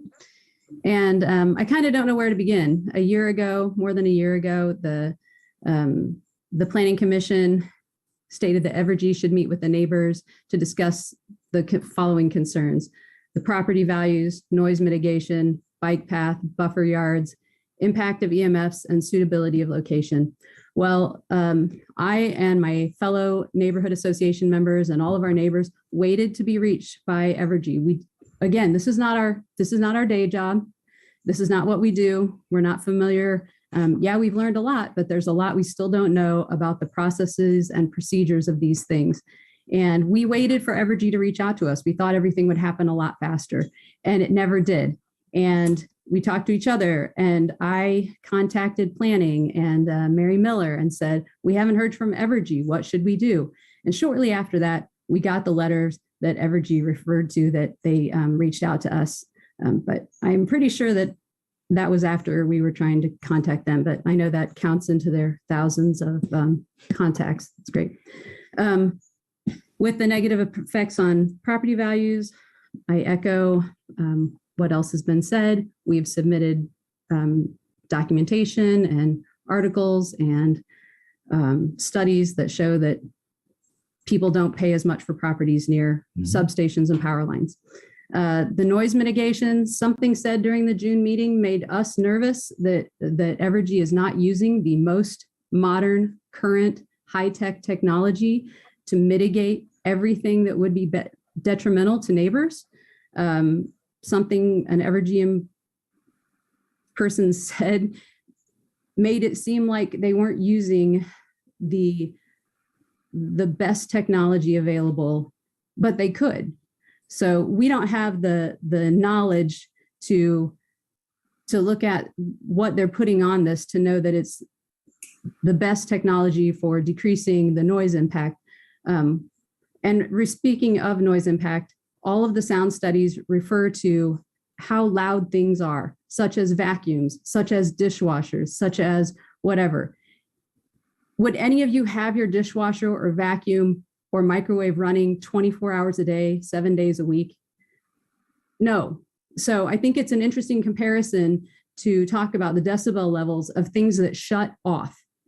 You know, this will be making a noise 24/7. And for me, that's a big impact on the quality of life. The buffer yard conditions, again, we need more commitment that they will be taken care of.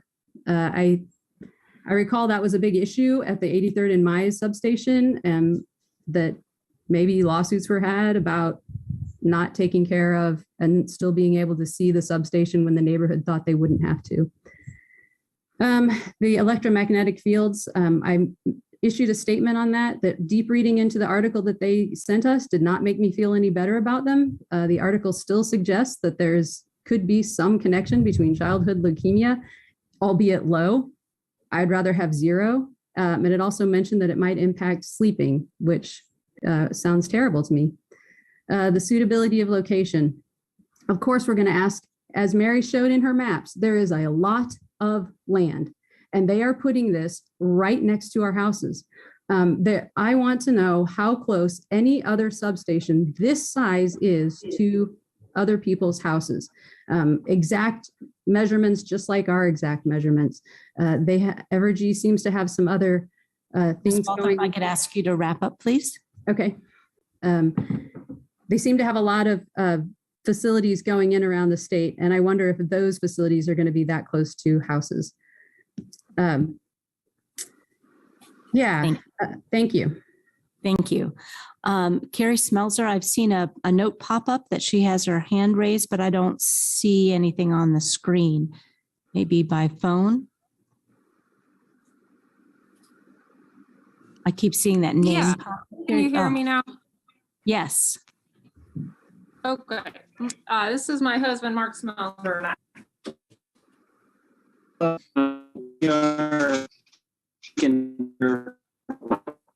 No, you're breaking up. Okay. Is this working now? Yes. Yes, the audio is. Mhm. Okay. This is Mark Smelser and also Carrie Smelser on a shared connection. I'm sorry for poor communication, but we are on vacation and I have COVID brain right now. So I'll try to get one point across that we think that this substation is much too large to be in a residential area. 4 transformers is larger than anything we've seen, and the current substation in East Lawrence is only two transformers, and that's for an industrial area.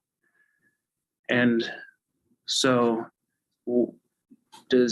why is there a possible need for double that in the middle of town, even considering the expansion that KU plans? We just, number one, we don't think it should be built here, but we would like to see it be just one transformer and decrease the footprint, because it is a very large amount of ground that they're going to tear up for this project. And that's all for me. Thank you. Did Carrie Smelzer wish? Yes, I would like to speak. Thank you. I apologize about the connection. We're in a little hotel room in the middle of Washington trying to sign on. I wanted to speak to the precedent for putting a substation in a residential area. We asked about this at the meeting last year, and Evergy spoke of the substation that's already been referred to at 83rd and Mize as being a precedent for placing a substation in an already developed residential neighborhood, years of construction, all that stuff. So we were curious. We went over and talked to a whole bunch of neighbors and around the 83rd and Mize station.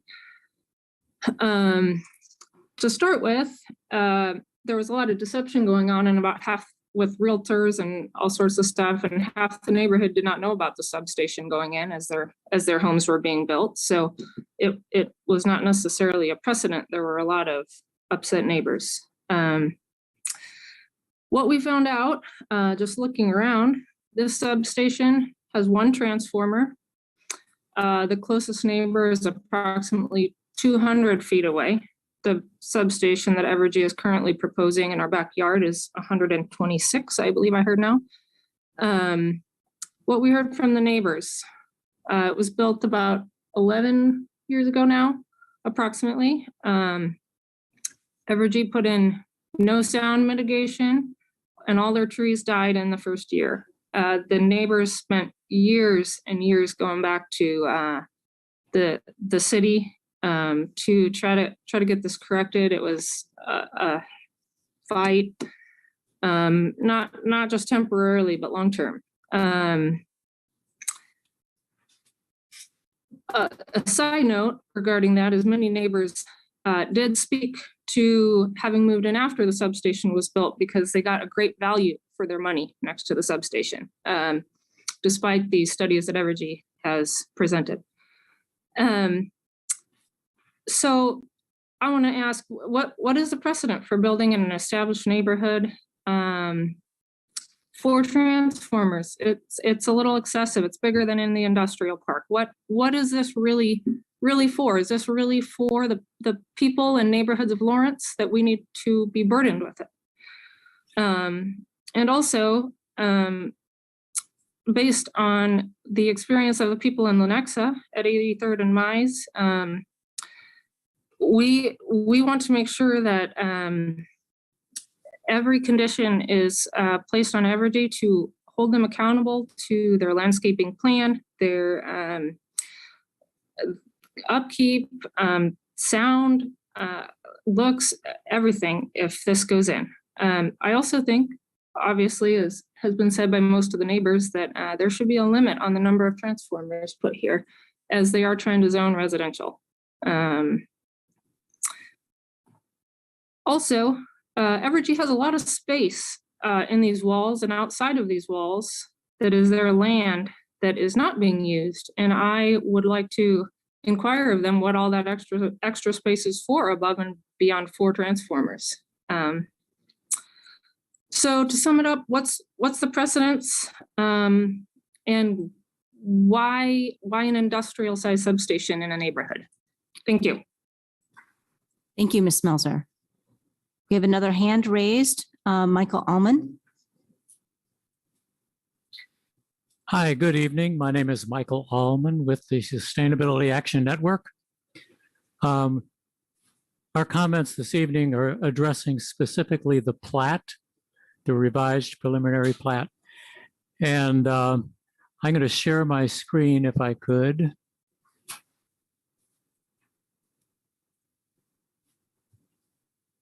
There you can see the agenda item report that we submitted about this item.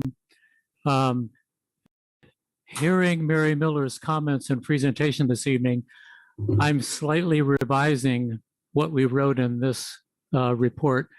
We still are recommending denial of the plat, but for slightly different reasons.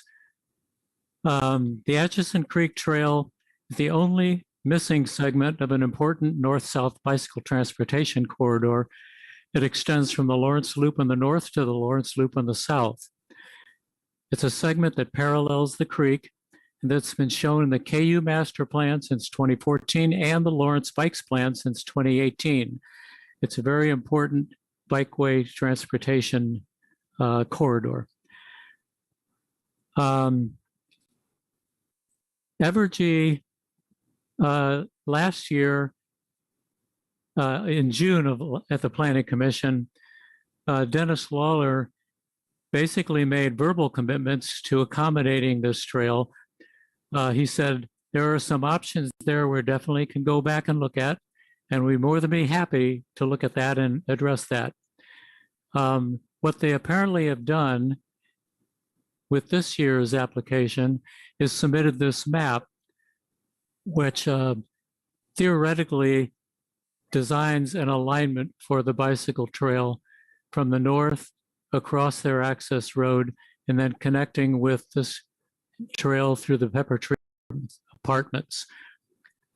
That's all good and fine, except they did not submit this as part of their plat application. It's not in your packet. Mary Miller referred to it in her presentation. Dennis Lawler flashed it by you on the fly quickly in his presentation, but you haven't had a chance to look at it. That's a problem. An informal map exhibit like this is not a legal instrument for a permanent easement. Mary Miller said that outside of the actual property that Evergy owns, there are several permanent easements dedicated by separate legal instruments. And these would be for things such as their access road, for the drainage, and also for transmission lines. These are all permanent easements dedicated by legal instruments worked out with KU endowment. They have done nothing of the kind for this bikeway access easement. That's the problem that we're addressing here. So Our revised recommendation, therefore, is denial of the preliminary plat until a permanent access easement is dedicated by a separate legal instrument for the Atchison Creek Bikeway to traverse the site access road. It needs to get across this access road, which is a 15-foot high berm. And this informal map could be thrown in the trash can after the meeting tonight. It needs to be dedicated with a legal instrument. That's the point we need to make, and we appreciate your time and consideration. Thank you. Thank you, Mr. Allman. I'm going to turn back to the room here to see if there's any comment now that has surfaced from anybody any public comment from people in the room. No? Okay, anybody else online? Oh, yes, please go ahead, sir. My name is Chris Berger. I'm an attorney here in town. I actually represent Evergy in this matter. Point needs to be emphasized that Evergy doesn't have the discretion to decide to whom or how electricity is made available. It's given a franchise, so to speak, by the state of Kansas and is legally obligated to provide electricity. It also is obligated to make certain that the demands of the community are addressed and that development is allowed. And if you look at 2040, if you look at what the demands of this community have been, they have been for increased infill. They are for a push toward EV. They are also for a push away from other types of energy and directing it all toward electricity. It all happens through transmission lines that come down into substations. The substation has been determined to be the best location for the needs of this community. And that's been done through the engineers who are both in-house at Evergy, all of whom can speak to this from actual engineering backgrounds, people who have been hired through PE firms who are placing their licenses and seals on these requirements and the necessity of this particular location. From their actual engineering backgrounds experience. Now, what has been done from Evergy, they could probably come in and simply say, we've just made that decision and this is how it's going to go forward. But that's not the sort of company that Evergy is, nor is that what they've presented to you. It has taken a year with COVID, with planning, with additional purchases of real estate, all to accommodate the people and what has been communicated to them in the meeting last year, in other conversations, in door-to-door visits. And while we cannot accommodate, don't build it, we have been able to accommodate relocating the substation 42 feet. And that's not just a cut and paste job. That's a completely re-engineered system based off of topography and everything involved. You don't just slide it. This is a serious redevelopment that took place. The discussion on the bike path, that's been fully accommodated. And I'll just remind this commission that it is actually unconstitutional to require a benefit for a general community that is not associated with a specific need or use of a particular permit or plan. That's referred to as a taking, even if you can call it regulatory, but it is unconstitutional and illegal. But despite that, they redesigned the way that everything was graded so that it would be fully usable and fully accessible as a bike path. It's not obligated to, nor can it be required to actually get easements from third parties for a use that's not directly attached to this substation. We can go through the entire list of all the accommodations that have taken place and all the efforts that have been done. But practically speaking, you as a commission, as a planning commission, are to look at what is within the code itself. Everything has been satisfied. The city has been satisfied with a utility and with all the plans that it's put forward, has recommended approval. We have done everything possible to accommodate all the local citizens and the neighborhood, the community, the county as a whole. And we are asking for a vote tonight and that it be approved. We thank you. Thank you. I'll ask again online or in person. Are there any other people who wish to speak for public comment on this item? I am seeing nobody online, seeing nobody on in person. So I'll bring it back to the commission now for discussion. Thank you all very much. Would anybody, pardon? Take return to the applicant for their portion. Oh, that's right. Forgive me. The oversight. The applicant may now speak to that, to concerns that were raised by the public. This would be a Yeah, sure. 5 to 6 minute response. Yeah. Casey Colburn, Bartlett and West, engineer on record, 3213 West 22nd Terrace, just south of this actually is my home address. So just a few things to hit on here. In the packet, the sound study actually includes the 4 transformers that was asked for after the last time. So there are 2 exhibits in there. The second one has one transformer and the other is 4 because they wanted to see what total build out, what that would be. Just build on the public comment about the bike trail.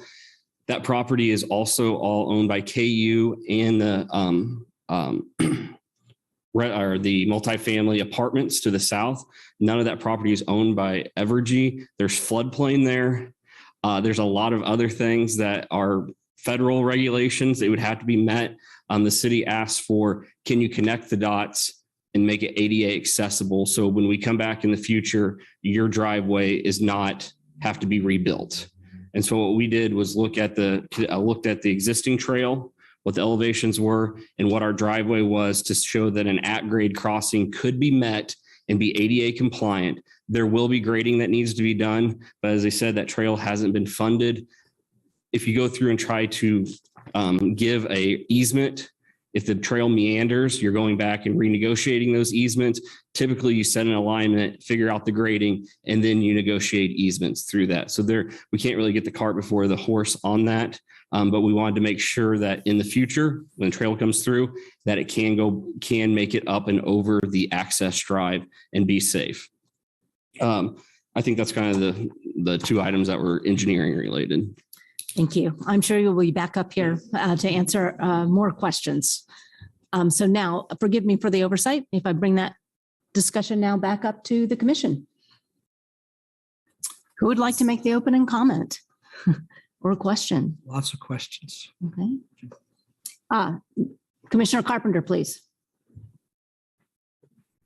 Before we start our conversation, I just asked Mary if she threw the 3 different items that we're going to have to discuss and vote on tonight, just to remind everybody what we're going to consider before we start talking.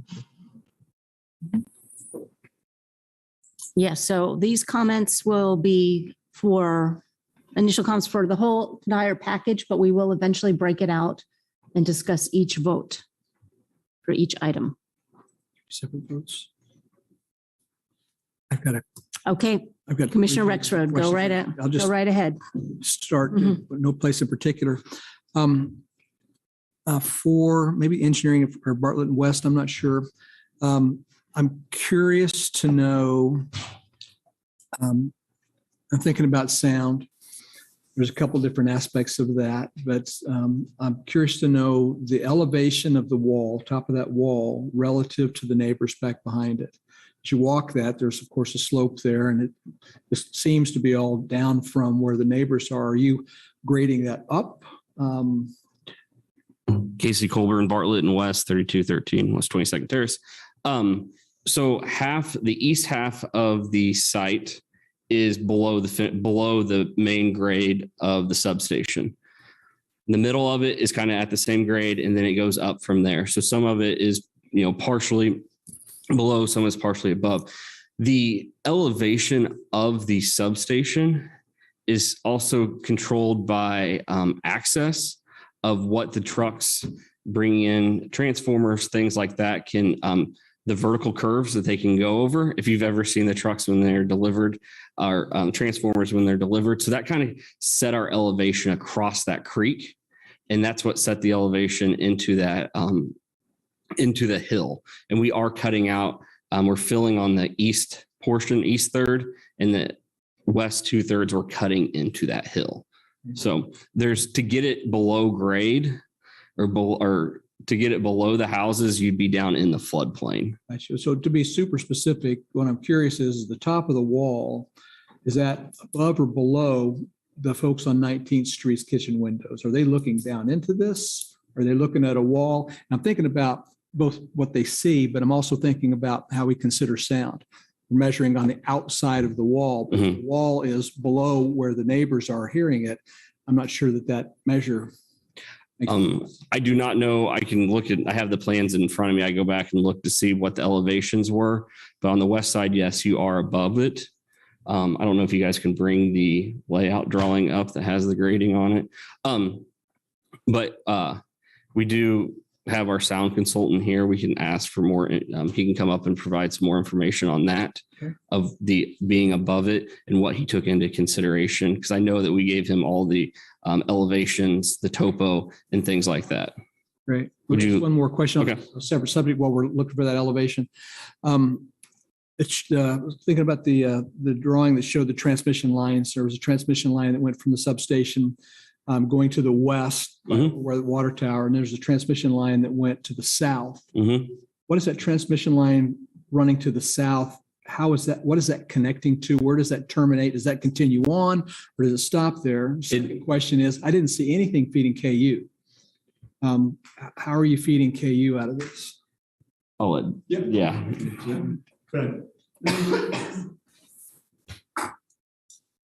My PowerPoint back up. I think that might be the.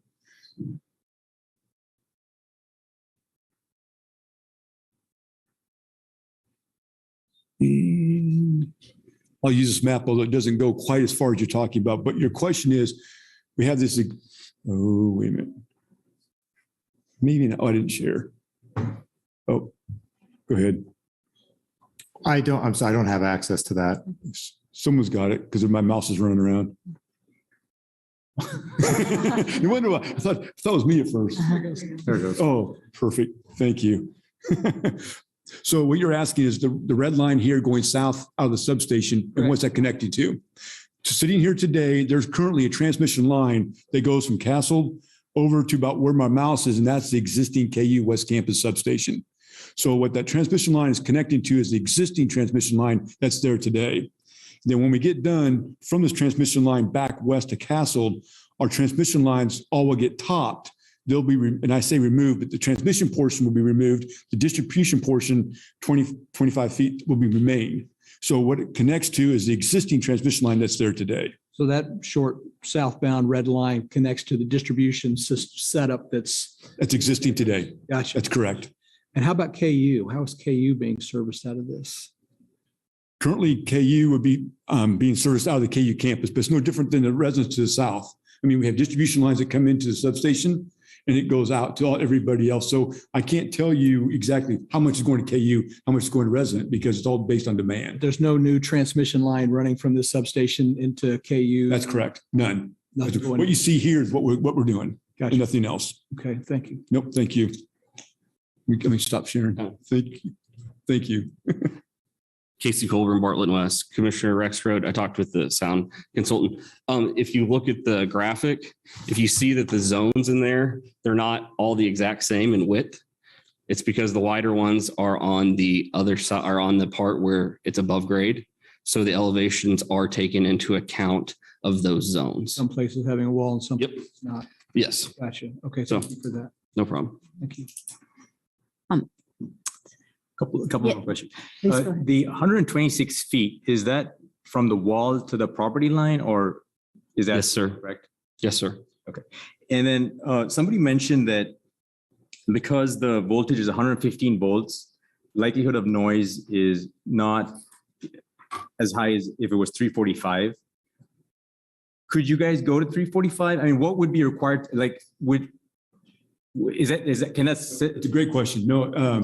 So why we go with 115? Why don't we go to 238? Why don't we go to 345? And the answer is, in this system for KU in Lawrence and Douglas County, it's 115 is what we're at. That's the system we feed the community in Lawrence and Douglas County. Okay. So we would not go to 345. Okay. There's backup. I should say never. That's not a true statement. there's no future plans. There's nothing in our 50-year long-term plan in currently we have that would ever go to anything but 115 in this area. Okay. So I don't want to say never, because since I do that, I'm in trouble, but that there's nothing in the planning works to do that. If I might, before another person jumps in, just on the issue of noise, I am curious about that 62.3 decibels for one of the control buildings. So was that not factored in the noise? Was it just wait a minute, it was 4 transformers for the noise study. Was that other building factored in? Yeah. Good evening. Andrew Von Felt with Von Acoustics. I did the noise study there. Excuse me. So the measurements that we took in November, I believe, of the existing ones would have included whatever was running at the time. I don't know exactly if that mechanical unit was running at the time or not, but the basis that we made those graphics off of was from the existing transformer sites as they were operating in November. The existing transformer site, meaning the one out at the fairgrounds? Yes, fairgrounds. Whatever was running at that time? Yes. So you don't know if the air conditioning unit? I do not know that. Building was no. Okay. Thank you. I'm sure there are other noise related questions from the commission.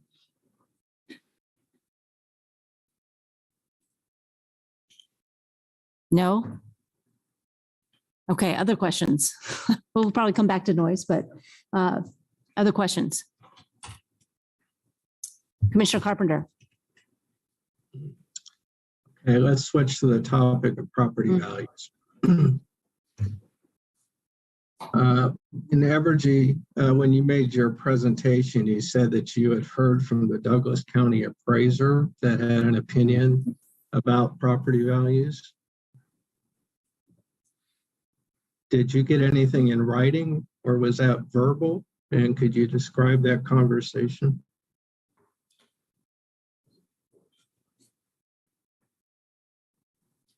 That's actually in the report from the city, Commissioner Carpenter. So you need to ask the city. In the report? It is. Well, okay, I must have missed it. Where in the, Mary, where is that?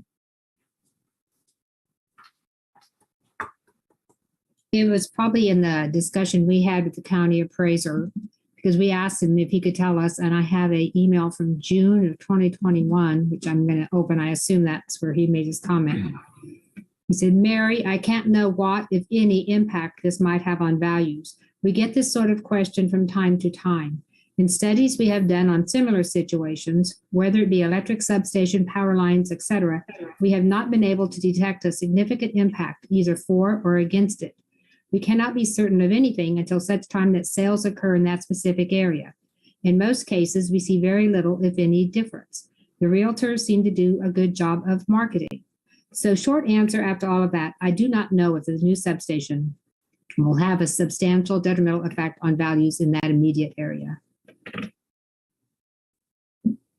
All right, thanks. Well, that sounds like the usual we don't know from the county appraiser. So it's not specifically saying one way or the other. I'm just going to say, when we were working on the solar regulations, we tried to get an answer about solar facilities and we got the same non-answer. So I'm not going to put much value on that. It is what somebody's willing to pay for a property. I will go back, though, to the original application that was submitted prior to the June 2021 Planning Commission meeting. Evergy's original application cited that they had a study that showed that there was no impact on property values. And in fact, sometimes there was an increase in value. At the June 2021 meeting, I asked if they had a copy of that, and if we came back, if they'd provide that. Has that been provided?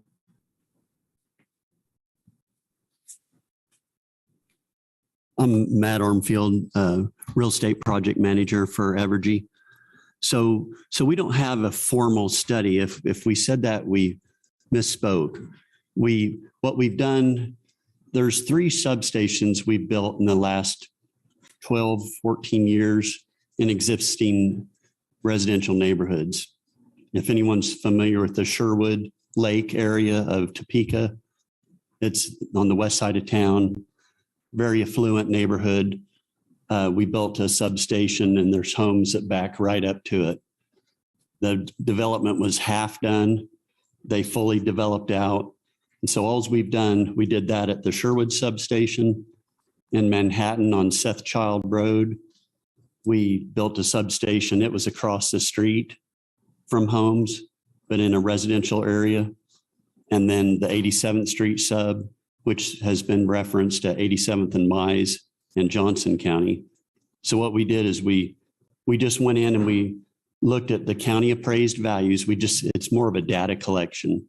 We looked at the county appraised values before of all the homes, not all, but every home abutting it, and then homes around it in the same area. We just watched them through the years, and the homes adjacent to it, they've rised at the same rate, basically. I mean, some go up, some might go down, but then there's so many factors that our data collection does not take into account. Did someone, never paint their house again? Is it rotting wood? Some, built on huge additions. So of course that one went up, but the trend is the values have raised at basically the same rate for homes adjacent to it as around it. And they never went down. I mean, it's kind of like a swimming pool. I don't know. I mean, I'm not an expert on that. You can get online and you can try to research it. You really can't find much data on it because it's like a swimming pool. Some people will pay more. Some people would just love to live next to a subdivision or substation because they don't have a screaming neighbor behind them that's parking junk cars and whatever. It's all personal opinion. Some people don't mind, some do, but it doesn't mean the house won't eventually sell. The market, it's still going to market, it's still going to sell, someone's going to buy it. Change is hard, I understand that. And that's what, people adjacent to undeveloped ground experience at times. Thank you. Commissioner Carpenter, did you have a follow-up? I do, probably several. I appreciate all that. We struggle with this claim quite often about new development having an impact on property values, and I know it's very inexact and depends on so many different things. But I'm just, I brought this up because there was a specific claim made in your original application, which now you're saying was an error. But now you've brought up 3 places, because that was another question I had in June 2021. Could you give examples of places where you have built new substations next to existing houses? Now, the one at 83rd and Nyes, that had a lot of vacant lots, and then houses were built after the plans were already approved for the substation. You just said that the one in, I think it was, where was it, Shawnee or Topeka? It's our Sherwood substation in the Sherwood Lake development area, which still had undeveloped properties when it was already approved, and houses were built with the knowledge that there was going to be a substation. We have a very different situation here.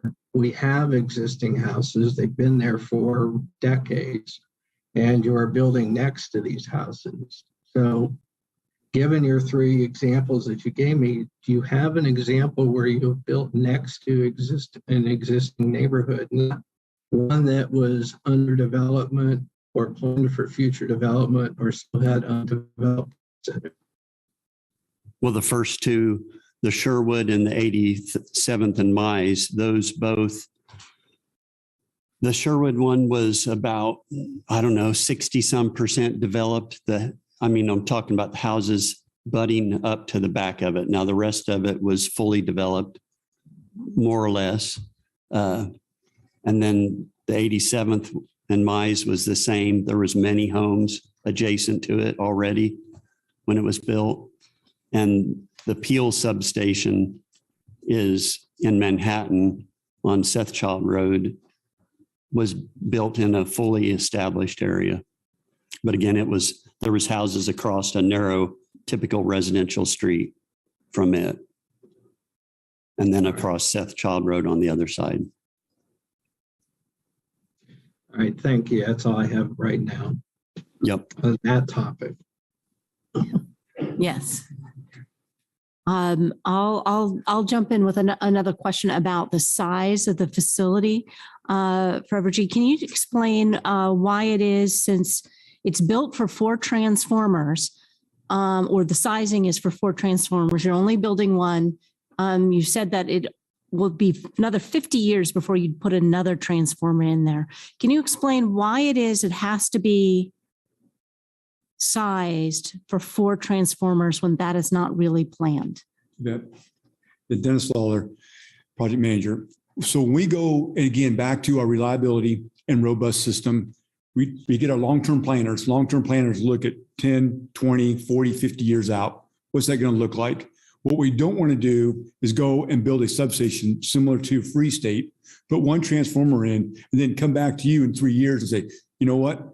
It grew. The reliability, we need more electricity. We need to expand the substation. So we're back here in 3 to 5 years because we didn't get the accuracy right. So whenever we go to build a substation and plan for a substation, we get our long-term planners and our short-term planners together saying, what's it going to take? What's the full ultimate building of this substation if we would ever get there? So that's what we came up with 4. So if we had a huge customer come into town and all of a sudden we needed substation, we needed more electricity, that's our full build out. That's our standard. That's what we've gone with all of our substations that we build. So even though you've said 50, it would take 50 years to build a second transformer in there. That's a guess. Again, we're basing it based on the last. Go ahead, Chris. Okay. Yeah. Chris Meyer with Evergy. There's some miscommunication there. The question is how long would it take? And what I remember at the meeting was how long would it take for this thing to be built out? And we said, well, it could be possibly 50 years before you see 4 transformers. Now it might be 10 or 5 or 10 before you see a second transformer. We don't know that, but the ultimate build out, as Dennis was saying, would be 50 years. So that's where the 50 years time frame came from. Thank you for clarifying that. And so something with other projects that you see, the city usually wants you to show future growth. So you're not going back through these steps and it doesn't look like you're trying to tell the neighbors, oh, we're only going to do this. And then, well, we already built it. So we just want to do a little bit more. We just want to do a little bit more. And you keep on going through this process.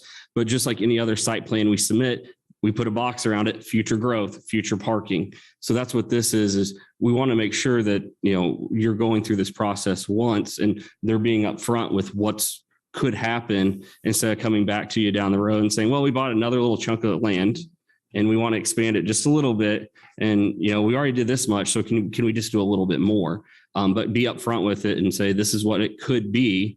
This is what it's from day one. But that's why we include the sound study for 4 transformers. We're trying to show full build out so that we're not, a lot of people come back and say, well, utilities, we're kind of trying to pull the wool over our eyes per se, but really trying to show you what it could be.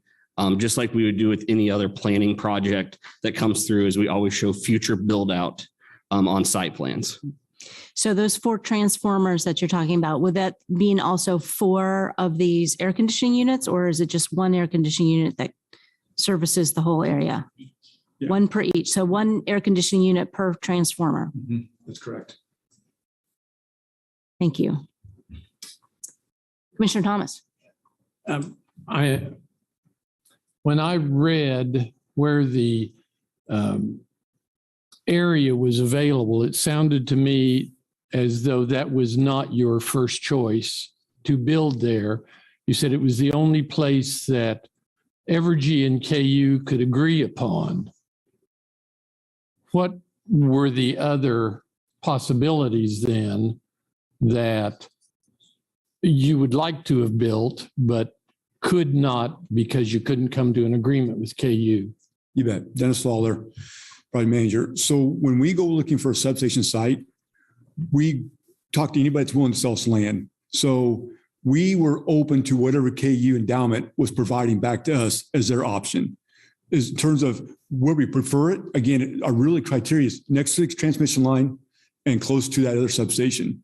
But again, where we really want it and where we're going to go, it's really up to a willing landowner that's willing to sell the property to us, because we can't just go in and say, hey, we want to go here. So when we went to KU endowment, the conversation went as, are you willing to sell us a piece of property? Let's sit down and talk about it. So we sat down and talked about it, and they said, well, based on our 10-year plan, this is the area we're willing to sell. We're in.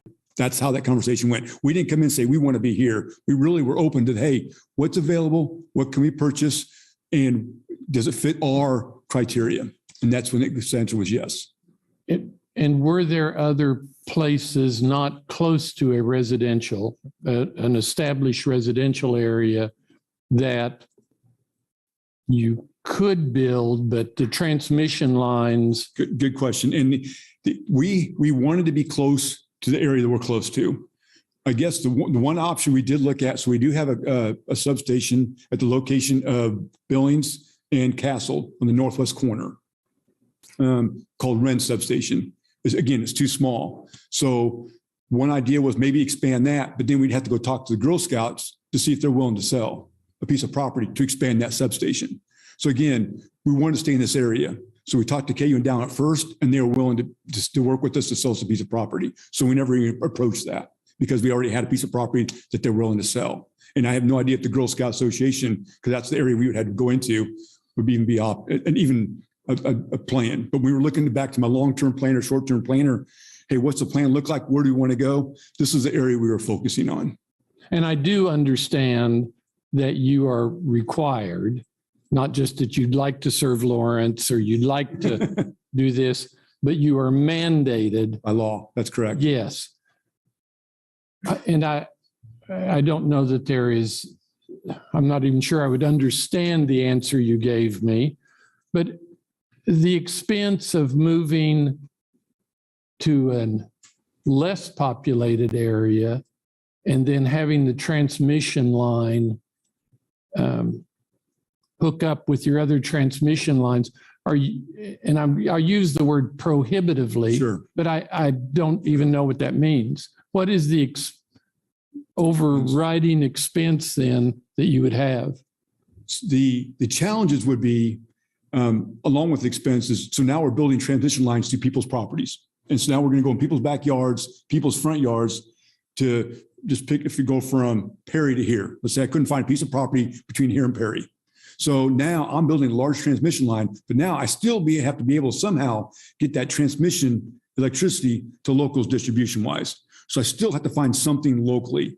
So it really comes back to, I've got to find a willing landowner. So can I do that? Well, we can try to go farther out, but now substantially the costs will grow. And I don't know in terms of the actual dollars amount. I can't answer that. I don't know that answer. I can just tell you that for locally, so if we do have an outage, that really limits us to how quick we can get folks back online. And that's really our most important thing is we don't want, that's what we're trying to do, our robust, try to keep people in with electricity as much as we can. And that's one of our hindrances right now is we don't have a good backup in this area. And so that's why we really focused on this area. We didn't go farther out and look at areas because we found a willing landowner, which I know really doesn't answer your question, but that's the best I got. Yeah, go ahead. Casey Colburn, Bartlett West, Commissioner Thomas. If you also look at the land use map in the area, there's no land. I mean, the biggest chunk of land that you can talk to that somebody to sell is KU. And so that's really what drove us there is who has the land available in this area. Or, then you're still, if you build it way outside, you're still trying to find other places to build substations. That's where it needed to be in this area. Looking at the infill of everything, there's not really much for sale or where you can put a substation at. One more question, if I could just Oh, you, go ahead. Oh, if you want to go on that topic, that's. I'll kind of in between the two, I think. Thinking about that location, and I'm thinking about in the context of demand. I find myself wondering about two different categories. Is there anything about that location that is an advantage for our community as you see more and more demand from electric vehicles, EVs? For example, what do you guys think about? We think about 1,000 more of those over the next couple of years plugging in. Is there anything about this location that is a benefit there? And then second, as you think about the planned development to the west, both residentially and commercially, and hopefully something that spins off of all the activities going on at the east, how does this location then serve the community from both the local demand EVs and our growth? You bet. So back when we looked at this plan, before we even knew anything to the southeast was going to occur, we knew about electric vehicles. We knew that people would probably want to put some sort of a charging station in their homes. We knew that was probably all going to go west. But again, this particular area was able to serve both east and west. We wouldn't have to do something just to the west. This allowed us more flexibility. The problem we've got right now, the challenge we have right now with the existing substation, we don't have a breakers in it. So it means we can't stop or open up a line. So if somebody else gets overheated, we can't shift that energy off of that particular substation. And that's a big challenge. Well, if we put the substation here, now we've got a lot of flexibility on how we can run the circuits around town. So that's really what drove us here, was to provide that reliability and that flexibility to control when we have a storm or we have the heat we've had the last 2 weeks. Just gives that flexibility. Hey, this is going to get overheated. How can we relieve that? And this gives us that chance to do that. Thank you. On a different topic. So the electromagnetic field, and I forget who it was that spoke that said there is no, and that may have been you, no evidence, but even in your literature, it says there is some evidence for childhood leukemia, albeit a small chance. And that was part of what some of the people wrote in about. So if you mind, can put the PowerPoint back up. I'm Dennis Lawler, my slide on that.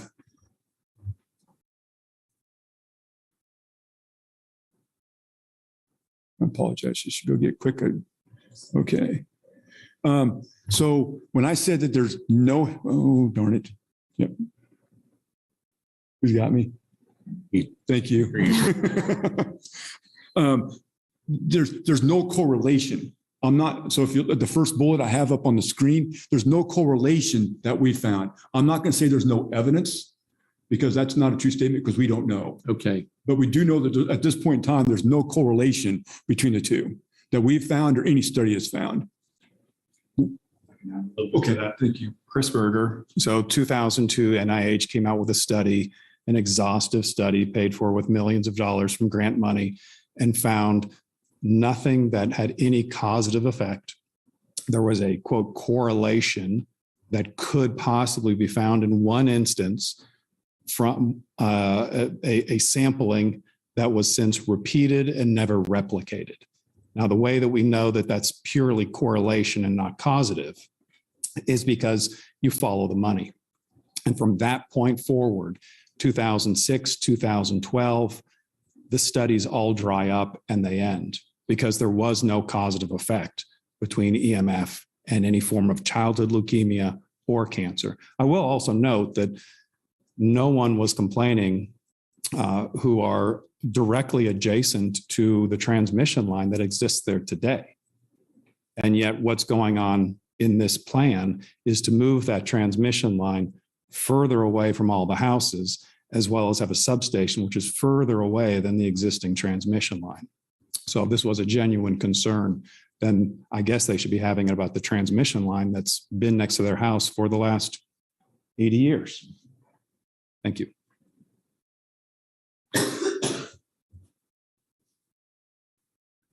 Commissioner Thomas, did you have? That's an answer. Yeah. If I may, Madam Chair? Yes, Commissioner Carter, please. Thank you. On the subject of the relocation or not the entire decommissioning of that transmission line on the northern end of the residential properties, I wonder if the applicant could explain in a little bit more detail the strategy for degrading the capacity of that transmission line rather than decommissioning it altogether. That is, with the construction of the transmission line that Commissioner Rexroad already talked about to the facility. What's happening with that transmission line on the southern end of your property? Why not just? Why is it not possible or not practical to just remove it altogether? You bet. So, to ensure that I understand the question is. So we're going to remove the transmission line right through here. And your question is, why can't we just remove everything? Is that a fair assessment? Along that alignment, yes. What's happening with that alignment? Why is it a dotted line and not removed altogether? Right. So the dotted line, the reason it's a dotted line is because we are going to remove the dotted line portion of the. Someone help me out. I apologize. I'm pretty sure I didn't touch it, but I think I skipped a couple slides earlier in my present. There it is. Sorry. The dotted line portion of this map is the portion that we're going to remove the top portion of the transmission piece of that pole. So we're going to, it's I don't know, 65 feet, 70 feet, whatever it is existing today. And that's a guess. I don't know the exact height of that. But we're going to cut that off. The below portion is the distribution. That's what feeds the houses. So we can't remove everything at this point in time to remove the bottom portion of the distribution piece that's feeding the houses, because then the houses wouldn't have electricity. So that's why we can take off the top portion and then leave the bottom portion on. Now, what I'll also say is part of our distribution design, we're not fully sure if we're going to keep the poles, if we're going to go underground. We haven't figured all of that piece of this puzzle out yet. It kind of depends on the design and that the distribution folks are going to do, and they haven't dug into the design yet because we're not that far along in this process. But at a minimum, the smaller 25, 30 feet poles will stay. Does that make sense? So yeah, absolutely. At least I think it does. And so I'm just going to repeat what I think I understand. So you're removing the transmission lines, but keeping the distribution lines that any of us would have running through our neighborhoods to distribute electricity to our individual households. That's correct. That's correct. Got it. Thank you. Yep, you bet. Is there, Go ahead, Commissioner. Hey. So what is from what I read in your studies and the people that wrote in, it seemed that there was a preference for going underground lines. Is there just such a disparity in cost? That's what's driving it. So we've talked to our distribution folks. So they fully understand that that's our preference when we start into the design. We just haven't got that far. That's why I don't want to state anything today that I can't guarantee that's going to happen. At a minimum, if we do stay above ground, we'll probably relocate those poles so they're on the people's property corner. So there's only one pole there that can feed both houses. But our preference going in, and again, I can't guarantee it, would be to put this line underground, but that hasn't been decided. Okay, but just because of costs would be There's a couple of reasons. Costs, and also what's the soil? If it's rock, suddenly now that's a huge difference in terms of how to get that line back in that area. If it's sand or if it's dirt, then it's not. But yeah, I mean, it's feasibility in terms of construction. And how deep do those lines have to be? The homes, they don't have homes reconfigured. True. From a mast. Do you know how deep they go for distribution lines? I don't know the answer. I'm sorry, I do not know the answer. Yeah, and then but yeah, so that would be, I'm sorry, I don't know that.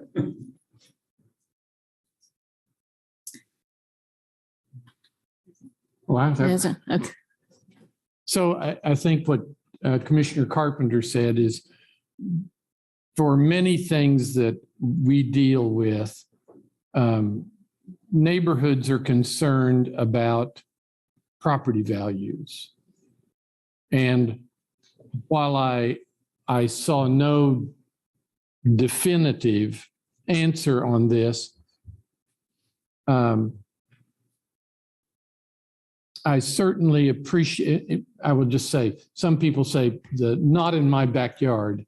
I did not hear that as the major argument, except from a couple of people. I think that is a real concern that I certainly have for neighbors who have been there for decades. And the answer is, well, we can point to this place or that place, and did it go up as much? Did it go? I am somewhat uneasy, I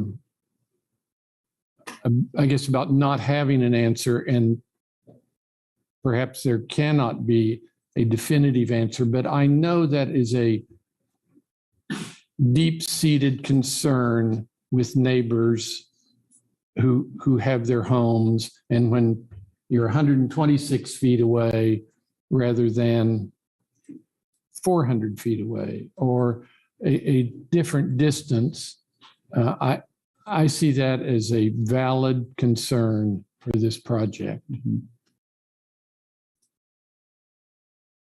Understood. Go ahead. Chris Berger again. Value is always a concern. So here you have to look at your code and what the considerations are. And here you has to be shown that it will have a substantial impact on value.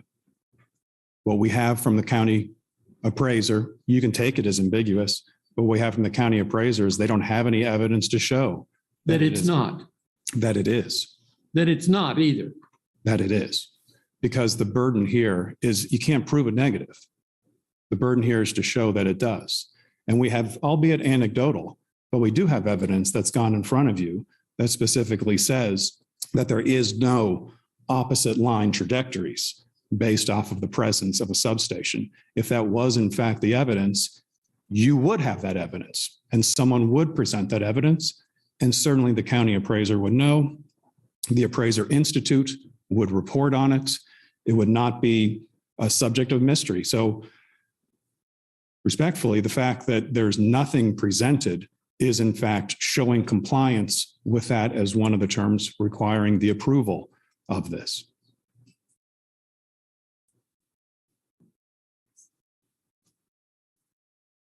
I heard you. When you stared me over. Commissioner Rexroad. Yeah, so I appreciate those comments. I'm not sure I agree with you completely. I understand your point. And I'm not sure it's, in this particular case, just an absolute strict binary interpretation of code. I don't believe that the absence of information, you should assume a positive. I think the absence of information is the absence of information. I can apply my own common sense to something and imagine if I'm going to look at a property and if one of them is right next door to a substation, one of them is right next door to a pasture, that might inform my decision of where I might want to go. Having said that, though, will property values be affected? It's likely the answer is yes. For some people, it might narrow the market into people that are willing to buy there. Will the view change for those neighbors? I think the answer to that question is absolutely it will. But at the same time, I find myself wondering, is it reasonable to believe that if you have property that adjoins this big expanse of KU's property that is believed to be future site of development, will things change? And I think the answer to that is yes, at some point, somehow, some way.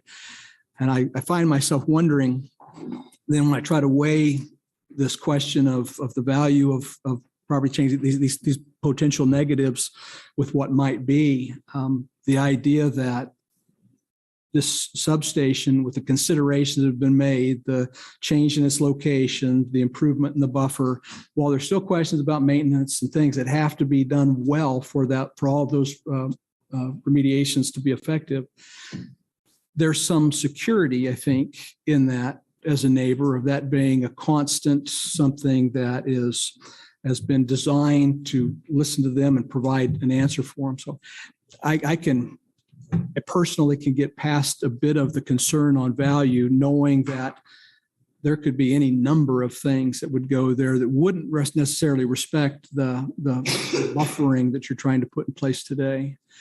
I have a sense that the general location is right, but I just have to ask this one question. A year ago, you guys were in here and we talked about this, and the neighborhoods came in and they were very, very clear about the concerns that they have, and they still have those concerns. And you went back to KU, and KU sold you some more ground, and you pushed it back 42 feet. Awesome. At that point, with KU hearing all of this neighborhood concern, knowing that you could put that any place in this giant patch of ground, what was that conversation like, where the only alternative was 40 feet? No, so we went back to KU. We explained they saw the meeting, they watched the meeting, they knew what went down in terms of how the conversation went between us and the landowners.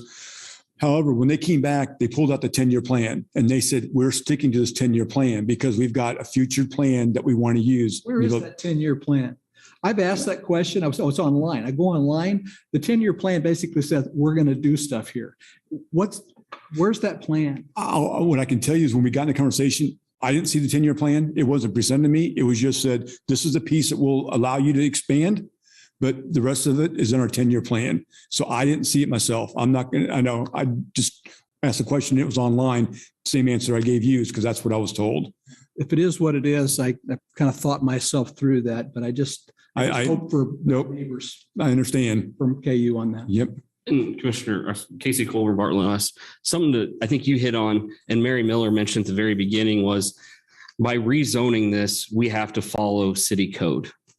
If this property is not rezoned and stays within KU's zoning, they have a lot more free reign of what they could build up to that property line. So if the substation does get pushed back far enough that they could squeeze a building in there, there's not going to be 142 feet between the property line. That's 124 feet between the property line, not the houses, and the fence of the substation. So there's another backyard separation in there. So if it does get pushed further north, a building could slide in there, because we talked about what could happen, so there's nothing saying that property will never develop.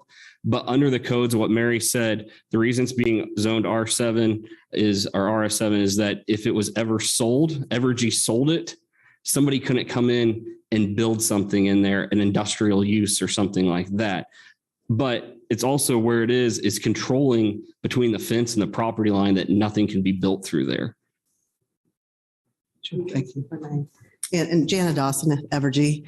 And I think the discussion that we're having now kind of harkens back to the beginning of our presentation when we talked about our mandate to serve all of our customers, excuse me, and to understand the stakeholder engagement and balance the interests of those stakeholders. We have to balance the property rights of KU with them having the ability to do what they want to do with their property, with the stakeholder interests of the property owners that are there adjacent to where we need to build, with the stakeholder interests of the community at large, who has a demand for more energy. The types of development that we have, all of us are using. Think about everything that you power every day and the amount of energy that's being used. Think about all the discussion about electric vehicles and what the kind of demand that's going to add. Moving away from natural gas resources and not having that means more electricity demand. And if you want to know a little bit more about some of that piece, there's a filing that we do with the Kansas Corporation Commission. And I was trying furiously over there to find the docket number for you on my phone, and I'm not that skilled, but we do an integrated resource plan every 3 years, which is a comprehensive plan that goes through the amount of demand that we're expecting for our generation resources. And so naturally it follows that same generation demand has to be delivered to customers via our transmission lines and our distribution lines. So we see that trajectory of that demand growing. So we have to balance that need as well of what we're coming through. What we're putting forward is that we've looked at all of these different things. and this balance that we're trying to achieve can be achieved here. While I'm empathetic absolutely with the 4 property owners who talked to us tonight who are right there, we're looking at the greater good for all of Lawrence. While I'm empathetic with the bike path. In fact, I didn't mention earlier, but I'm a resident of Douglas County. The bike path runs right in front of my home out on 902nd Road. I'm a personal donor to FLAT, so the Friends of Lawrence Area Trails. I'm a cyclist, so I get that. We want to close that loop. We want to get that in. Those are all balancing all of these interests. But at some point, we've been here, May of 2021, at some point we have to say, have we met that standard of trying to balance those stakeholder interests and being able to move forward for a project that does in fact benefit the community at large? And I think that we've demonstrated that in looking at how this fits into that overall reliability, sustainability framework. So I just wanted to mention that stakeholder balance piece with KU and with the other property owners. They all have rights about their property. I think Jim Was there somebody online? Somebody waving? I think Jim had his hand up. Commissioner Carpenter? Is that? I don't see him. No, But Commissioner Baroto, please. Yes, I have a question. I understand that there is no proof of how this will affect the property value. For that, we need to have another station at 120 feet away from a property and also with 4 transformers in it. That way we can actually compare what's going to happen. Now, my only concern is with the noise study done, which basically it was done on a different facility. And we're not 100% sure how many transformers were on at that time. Am I right? Yeah, I don't know how many transformers were done. We're on this. So basically, the DBA that I see here of a rating of 48, basically, how was that conducted, and how do you get to that measurement without knowing how many transformers were on at that different location? So I'll turn to our sound guy for that. But one thing that should be noted is the recommendation from the city has a max in there to kind of cover that of what that level is. And that's where, that's part of the recommendation is to help with that of, if these things do come up of the HVAC and things. So that's where the city put that in there of, instead of just having the study, that Mary had a recommendation of a max dB level for the property. I'll try to get some. No. You want to talk about how that is? So the question earlier that I mentioned that we didn't know if something was running was referring specifically to the air conditioning in the buildings within the transformer site. As far as I know, all the transformers at the sites that we were measuring were running, and we took into account the number of transformers as we backed out that data to calculate for this new site. Okay. Also, in going back to the property value, again, we have no proof, but one thing is for sure, and we need no study for this. If you go into a property and you sit in the backyard and you hear a tractor running 24/7, I need no study to tell me that property value is going down, no matter what. Now, my concern is what happens if these measurements are not accurate, and if in fact, after the 4 transformers are running, plus the 2 or 3 AC units are running, these measurements are a lot higher than what the city recommended. What happens then? Evergy is at risk not being in compliance with the CUP or the SUP. And Jeff, Mr. Crick, can you talk about what happens when somebody's out of compliance? What does the city have as? Yeah, Jeff is fine, by the way. In the cases of a special use permit, the city commission has the ability to revoke the special use permit, which would mean the use is no longer permitted at the site. So that does, for a different process, it does fire up and go through. But it is that same as the revocation would occur. And the same as with landscaping and something like that. If it doesn't come into compliance, if we send a notice saying these trees need to be replaced, they're missing from the site, someone chooses not to do that, revocation of the special use is possible under that circumstance too. Understood. That's all. Let's be realistic about that. No one's ever going to revoke an SUP that shuts down part of the power grid in Lawrence. So whatever we're doing here now is what's going to happen. We're not going to ever reach the point of revoking the SUP. So really, Commissioner Baroto's question hasn't really been answered because we're giving a solution that's nonsensical. Commissioner Carter? Thank you. I'd like to follow up on both of those points because my question has less to do about what is the noise reading at this wall than what's the noise reading at the property line. Because what Commissioner Rexroad alluded to this earlier, with the topography, et cetera, and I appreciate the applicant's pretty detailed answer. But I think from the standpoint of the SUP and the conditions, it's more relevant how much noise is escaping that property and not how much noise is emanating from the facility at the wall. I'm not sure if we have or could collect the necessary to ensure that we're measuring that impact accurately up front, like Commissioner Carpenter suggests. But I think that would be my principal concern with respect to noise. Mary Miller has a response. Yes, Mary Miller, planner. I think one of the issues with measuring and setting a noise requirement at the property line is that we can't ensure that all the sound is coming from the substation. We're going to have noise from the road. We may have noise from the properties themselves. It could be noise from the road on the other side of the property. So once you move away from the wall, then you're measuring all kinds of noise, unless you could make the entire area be silent so that you could measure the substation at the property line. And I don't think that would ever be possible. So it would be nice to be able to say you can't be louder than that at the property line. I think it would just be very hard to measure that. Practically, I'm not sure what else at that particular type of property line would be emanating noise that would compete with the transformers, but your point is taken.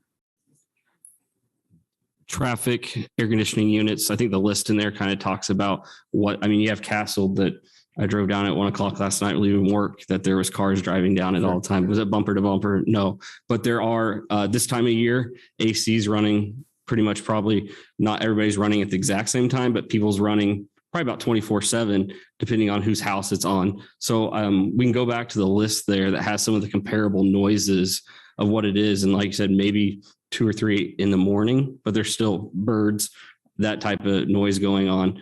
So that's where it's kind of hard to get the final dead silent noise reading.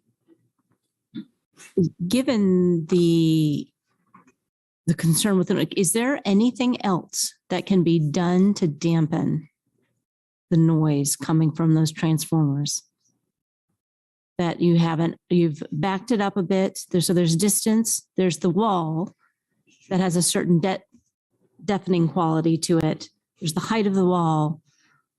Is there anything else that can be done to mitigate the noise?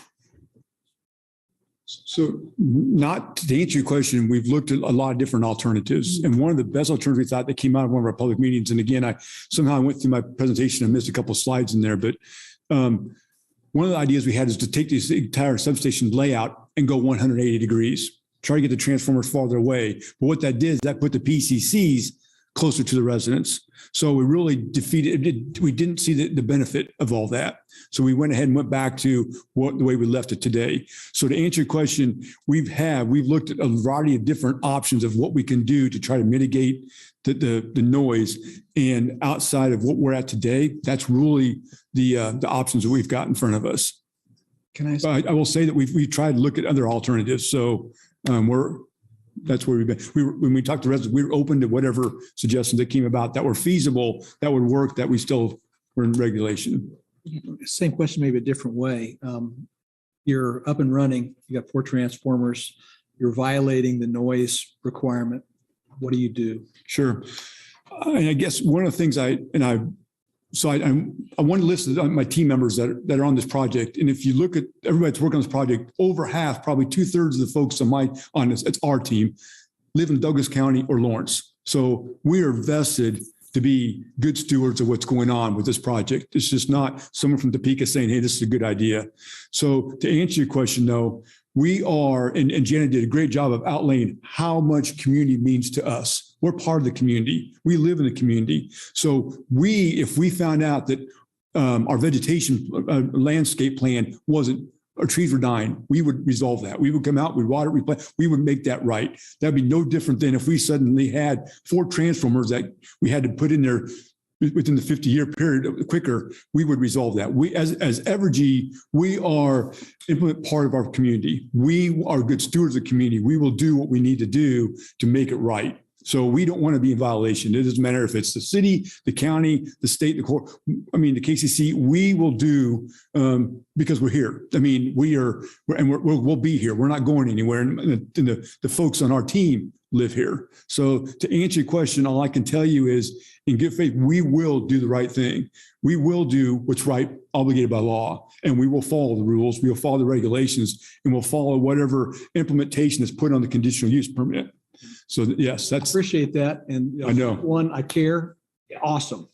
But to Jim's point, how do you enforce it? City has maybe fewer paths that we can go forward with it. My question is, what specific things would you do? Would you build a taller wall? Would you put in? What specific things can you say I would do if we are in fact blasting the neighbors with sound greater than what we promised? That's a great question. So here's my answer to you. I have to get some experts to answer that question because I'm not the right person to answer that question. I could throw out some ideas. I don't know if they're feasible. I could back up. I could say that'd be great. Let's make that wall taller. Would that really help? I don't know.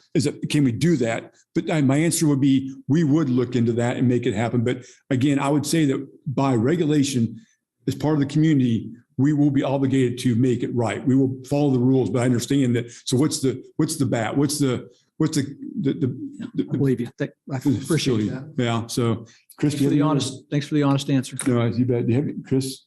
Nathan? Jen? Oh, yeah, it's true. Technology. Yes. Good point. The other thing to mention, Jana Dawson again, is that enabling technology that I talked about earlier. You know, if you look at how things have progressed, if you remember dial-up, how loud it used to be to get your internet on, right? And it was annoying. And now, you know, it's instantaneous and quiet. The same thing is happening with a lot of the technologies that we deploy. And over time, those technologies will continue to get better and faster and quieter over time as we add those on. So we have to take that into consideration too. So question, so the existing facility at Meadowlark Lane, if I'm standing right next to the fence, it's pretty loud. But if I get about 100 feet away, I can't hear anything. Could you guys compare the two and tell us like, how similar are they in terms of size and just so we can get under? Well, the biggest thing I think is Meadowlark chain. What chain link? Is chain link versus a stone or a precast wall. So that's going to be a big thing. So it's going to even be the wall is going to be noise dampening. So it's going to be even less. But in terms of size, but on the size of it, how many? I don't know. I assume they're similar. Yeah. Yeah, is it going to be the same? Is it going to be the same size in terms of transformers and HVAC units and such?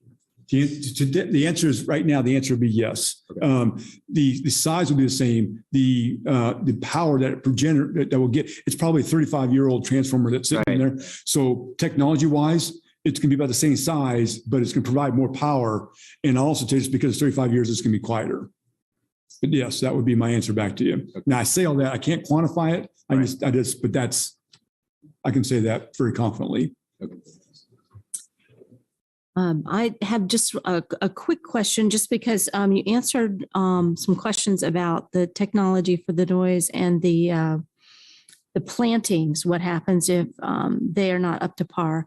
But there was another question from one of the residents about putting a switch. I'm not sure I understood it. It had to do with putting a switch up at Castle. Could you just address that, please?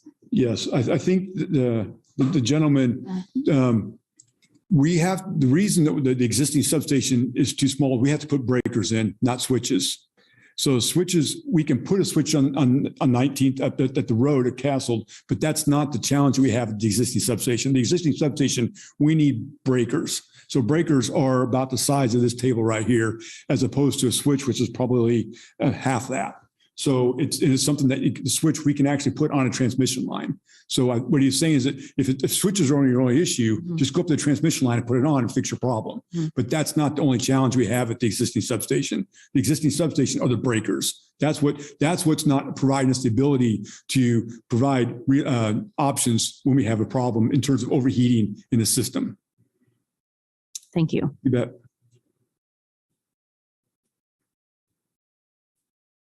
More questions? More questions from commissioners? I'll ask Mr. Dixon if that answered his question about the switch versus the breakers. You're on mute, Mr. Dixon. Okay. I didn't understand about the size of the breakers and why they couldn't be installed on 2 residential lots as part of the switching. Mr. Dixon, a transformer. I'm not following your question. The problem we've got is the existing substation, those breakers would have to go in the substation next to the transformer. It's got to be the ability to virtually reach out and not touch, but very close to the transformer within 15, 20 feet. Okay, so we couldn't put those breakers up at the top of the hill on that piece of property. Is that what you're saying? That was one of the options. The other option was to repurpose the West 19th Street transmission line that you're going to take out and make it the connection between the Castle line and the West Campus area, where you do have a transformer where you could put breakers. Why can't you do that? I'm sorry, I'm confused. So are you talking about the West Campus substation? Because it's not big enough to put the breakers in. I'm sorry. Help educate me what you're asking. You're going to install a new transformer in the Free State. Why not install a new transformer at the West Campus? Right. The challenge we have right now in the West Campus is we don't have room for the breakers. That's the main thing we need to add to that substation.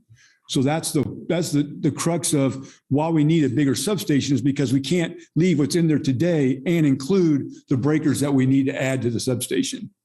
So that's why it's too small. I have another question I've been trying to get in. We left the topic about an hour ago. But someone was asking the question about how is the electricity going to be distributed to the KU campus from this substation.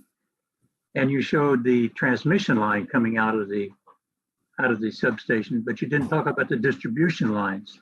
The transformers are used to step down the voltage from the transmission voltage to a distribution voltage, which then is stepped down locally at the poles. Correct. Where are those distribution lines coming out of those transformers going to go? I don't see them in the map. Where the transmission line's going to go, or the distribution? No, the distribution lines. Yeah, the distribution. You've I'm sorry, got go 4 ahead. transformers. Each one of those is going to have multiple distribution lines coming out of them. Where are they in the diagram? Where are they going to be poles with distribution lines coming out of that substation in addition to what you've shown? No, there will be no additional poles. All the distribution infrastructure that's out there today will not. Only thing that would potentially change is where we're topping the poles. No, I'm talking about the distribution lines coming from the transformers in the new substation. How are they going to be brought out of the substation and into the community? Oh, okay, yeah, go ahead. I think, we've got somebody. Yep, go ahead. Go ahead. You know, Chris Meyer, Evergy, and they never send an electrical engineer to these meetings. I'm sorry about that. So I am not one either. But my understanding is, so from the transformer, that's what those PCCs are. They whatever they do there, they run the line to there, and then out through distribution. So where those PCCs would be south of the transformers, the distribution lines would most likely go out to the south and connect with those poles out there. But that's what I want to And know. so How it's going to connect. So Mr. Dixon, so the way it works is it goes from the transformer to the PCC inside the substation. And then from the PCC, it'll go underground and it's called a getaway to outside the sub to the existing pole and run up the pole. So there won't be any new poles because whatever poles are out there today, we will use it. So if you go, and I know nobody looks at the electric pole, but if you go look at them, you'll see the pole will be there and there'll be a plastic conduit next to it that runs up. What that'll be is that underneath the ground, the conduit will come to that pole, run up the pole, and that's where it'll get attached to the distribution lines and go out to the grid. So how many distribution lines will you have on a single pole then? I mean, distribution line, each pole would have one. Well, then. Mr. Dixon, if I might bring this back to the original question from Commissioner Rexroad, who asked about lines going to KU. So, and I think that's also what Mr. Dixon is worried about is how many lines. There'll be no additional distribution lines after the project is done as out there today. There'll be less transmission lines, poles, and then the red line. The substation is kind of breaking the existing transmission lines and tying in. Tying in Castle and the existing transmission lines there. They're not going out to Iowa and building new transmission lines at this point or anything like that. And the distribution lines are all staying the same. As Dennis mentioned, the poles on people's backyards might move because some people have a pole in the dead center of their yard or might have two kind of in their yard. Some people don't, that they're going to put it on the property line. So it's the same distance from each house pretty much. So those poles might move a little bit through there, but they're going to get shorter. But the lines themselves are the same lines that are out there right now. So they're not redistributing power to KU. It's just a new substation to help with distribution, but they're not building new distribution lines to new users. Okay. What are the transformers to be used for then? I'm sorry, say again, Mr. Dixon. What are the transformers there for? He's asking about the additional. And I'm going to need to bring this back to the commission for follow-up. Okay. On this line of questioning. Does anybody want to follow up on Mr. Dixon's distribution line questions? I think I understand it. Okay, everybody understand what, okay. Looking online again for any other commissioners who might have some comments. Commissioner Carter is unmuted, so I don't know if that's a sign or not. Well, I am trying to evaluate the three items before us and see sort of where we stand on all of them. I'm really grateful to the public for their expression of mostly their concerns. Aside from the attorney from Evergy, I haven't heard anyone from the public enthusiastically support this. But I'm also grateful to the applicant for the diversity of their representatives who have been able to address our questions, I think, pretty effectively. I am not in a position. I don't think we're in a position where we can make a motion, but I think it would be helpful to try to kind of draw things back as to where we stand with respect to the items before us. And thinking back to a year ago, when the applicant was 13 months ago, when the applicant was last here, one of the big concerns was that residents didn't feel that they'd had ample time to prepare a response, and I think that was one of the big reasons we deferred. Right? It's been 13 months. I think personally, I believe that the applicant has made a pretty good faith effort to respond to the main concerns that the neighbors brought up. I think some things are irreconcilable, as I think Commissioner Barotto most eloquently described. This is likely to have an effect on the immediate neighbors, a pretty unavoidable effect. And it may not be demonstrable or whatever the qualifying word was that was used, because it's an individual case. but the direction it seems to me that we're going is that the community, the benefit to the entire community versus the negative effect on the immediate neighbors. And I wonder if there are any other commissioners who would like to explore that, or if we are in a position to try to move towards some kind of resolution items. Thank you, Commissioner Carter. I think we are in a position to move to that, to sort of get an idea from the commission where they are leaning and why. Any remaining concerns or any general statements about? Yeah, I can lean into that a little bit. I do appreciate and take very seriously the feedback from the neighbors. I believe that they have valid concerns. I think some of the things that they're concerned about are very real. I also believe that in terms of potential neighbors, what Evergy's done over the last year to listen to and to make changes to accommodate those concerns is pretty substantial. And I also know that KU has the right to use that property in many different ways. And as I'd said earlier, my sense is that that this represents, in a world where I don't think it's reasonable to believe that your backyard neighbor is always going to be this beautiful pasture. This represents a less offensive possibility than many, many other things might be. So because of that, because I believe that the general location as it relates to where Lawrence is planning to grow, and just and understanding clearly what is happening with EVs and the demand that's going to put on every neighborhood around us. I'm inclined to lean towards approval of the SUP. I believe that the rezoning to RS7 is the right rezoning to support that. And I don't have any further questions about the plat and the work that they've done. So I'm inclined to support for those reasons. Thank you, Commissioner Rexroad. Commissioner Thomas had. Well, I was not here for the May or June hearing before. It seems evident to me, at least, that Evergy has made substantial efforts to address those concerns. Are there still some issues up in the air that are unresolvable? Yes. Electricity is needed. The community is going to grow. I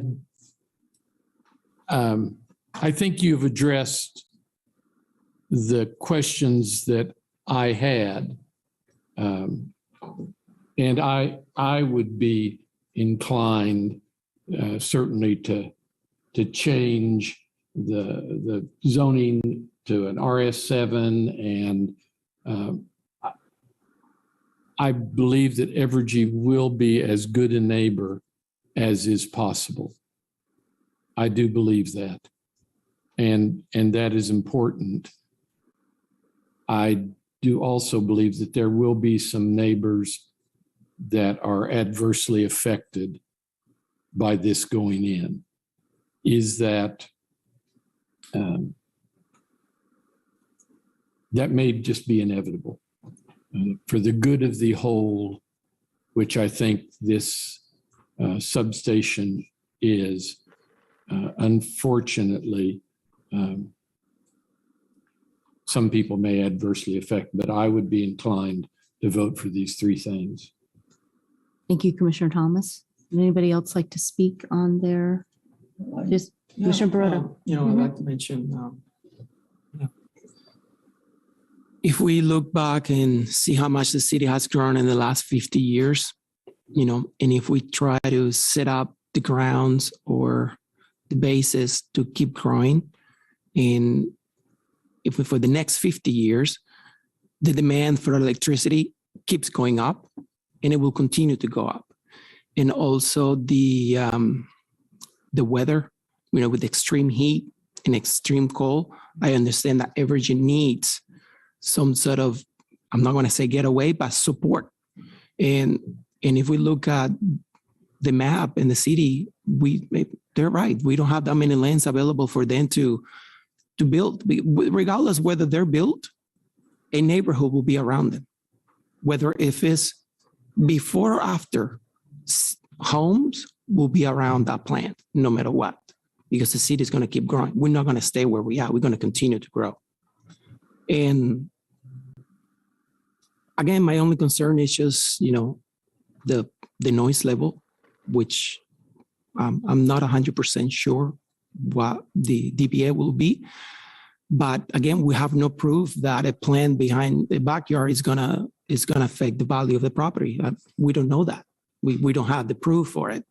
And for those reasons, I believe that I'll support Evergy in this cause. That's all. Thank you. Would you like to weigh in? Yes. Commissioner DeVille. No, I think Okay. I agree with, yeah. Those online, Commissioner Carter or Commissioner Carpenter? Commissioner Carpenter. I just want to start by saying, once again, I'm not impressed by the actions of KU and the KU endowment in not taking into consideration neighboring properties to their land and how this all was carried out. I mean, they have a long history of showing a complete and utter disregard for neighbors to KU property. And this doesn't do anything to make me feel any better that they have learned anything over time. There are a lot of issues we haven't discussed. There is still a KU city agreement that can, I believe, control some buffer land that they have agreed that the zoning will apply to a certain distance into their land. So they can't actually come right up to the backyard if that's this and if that applies to this property.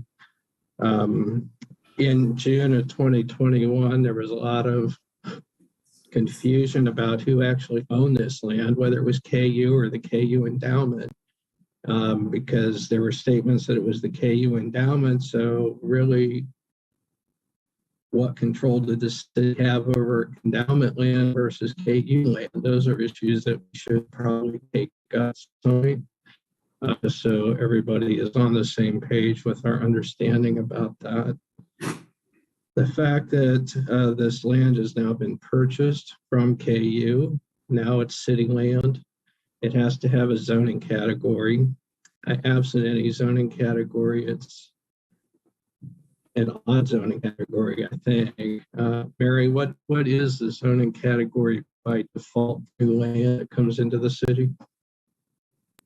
If you're annexed and you don't have any development proposal, you can go to UR or urban reserve. But as this already has a zoning, it couldn't go to UR. That's just for newly annexed land that is just waiting on development. All right. So, the RS zoning makes sense for that part. The plat problem always with approving a preliminary plat is it's just the current idea for that land. It's not the final build out for that land.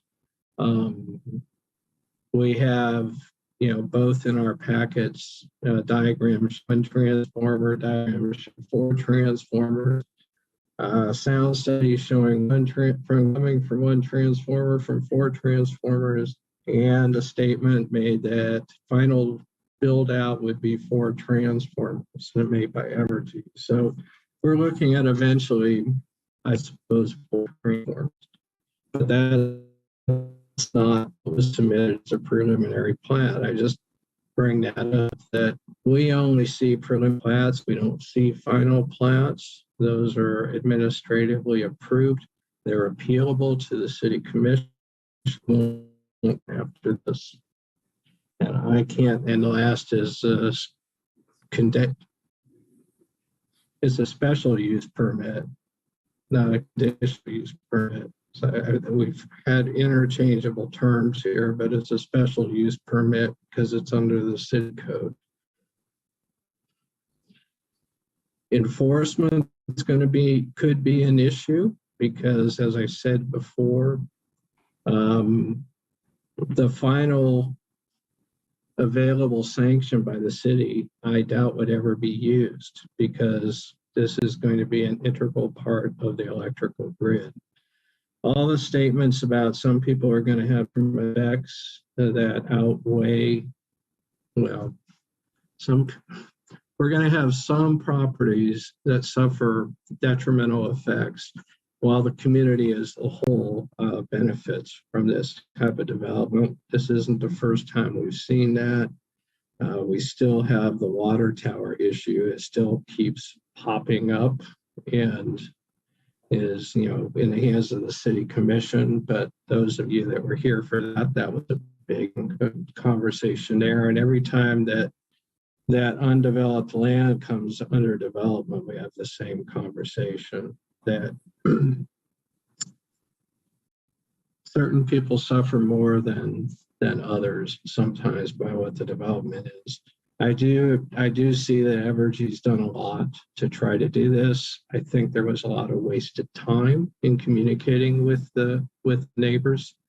We all got that email Evergy sent out. It was to each one of the planning commissioners at the time, and it was added to our agenda as a communication that was received so that it was out there. And there was a lot of time between our last meeting and when Evergy actually publicly said they were going to meet with the neighborhood. I think there was wasted time, and some of these issues could or should have been resolved before we got here tonight. But this is one of those projects, even though I think we're hearing a lot of puffery and vagueness and even possibly some misdirection. It's one of those things that, unfortunately, I think that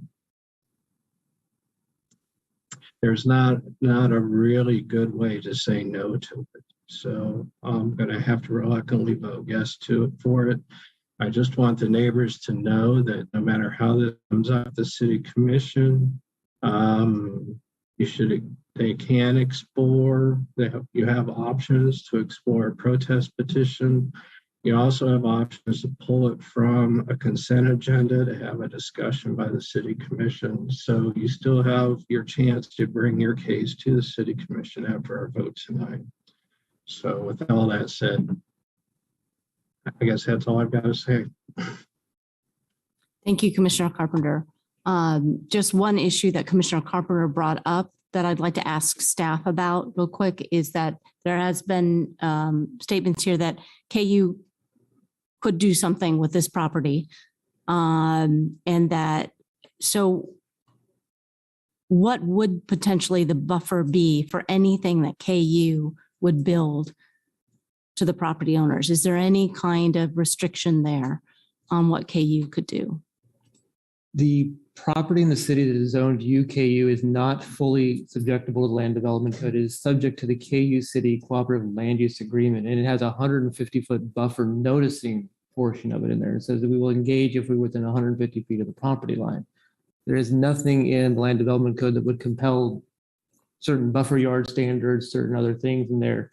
It's been a great working relationship over the years where KU will do certain things to help mitigate that where they can, and maneuver buildings and provide screening and do certain things where they can fit it in.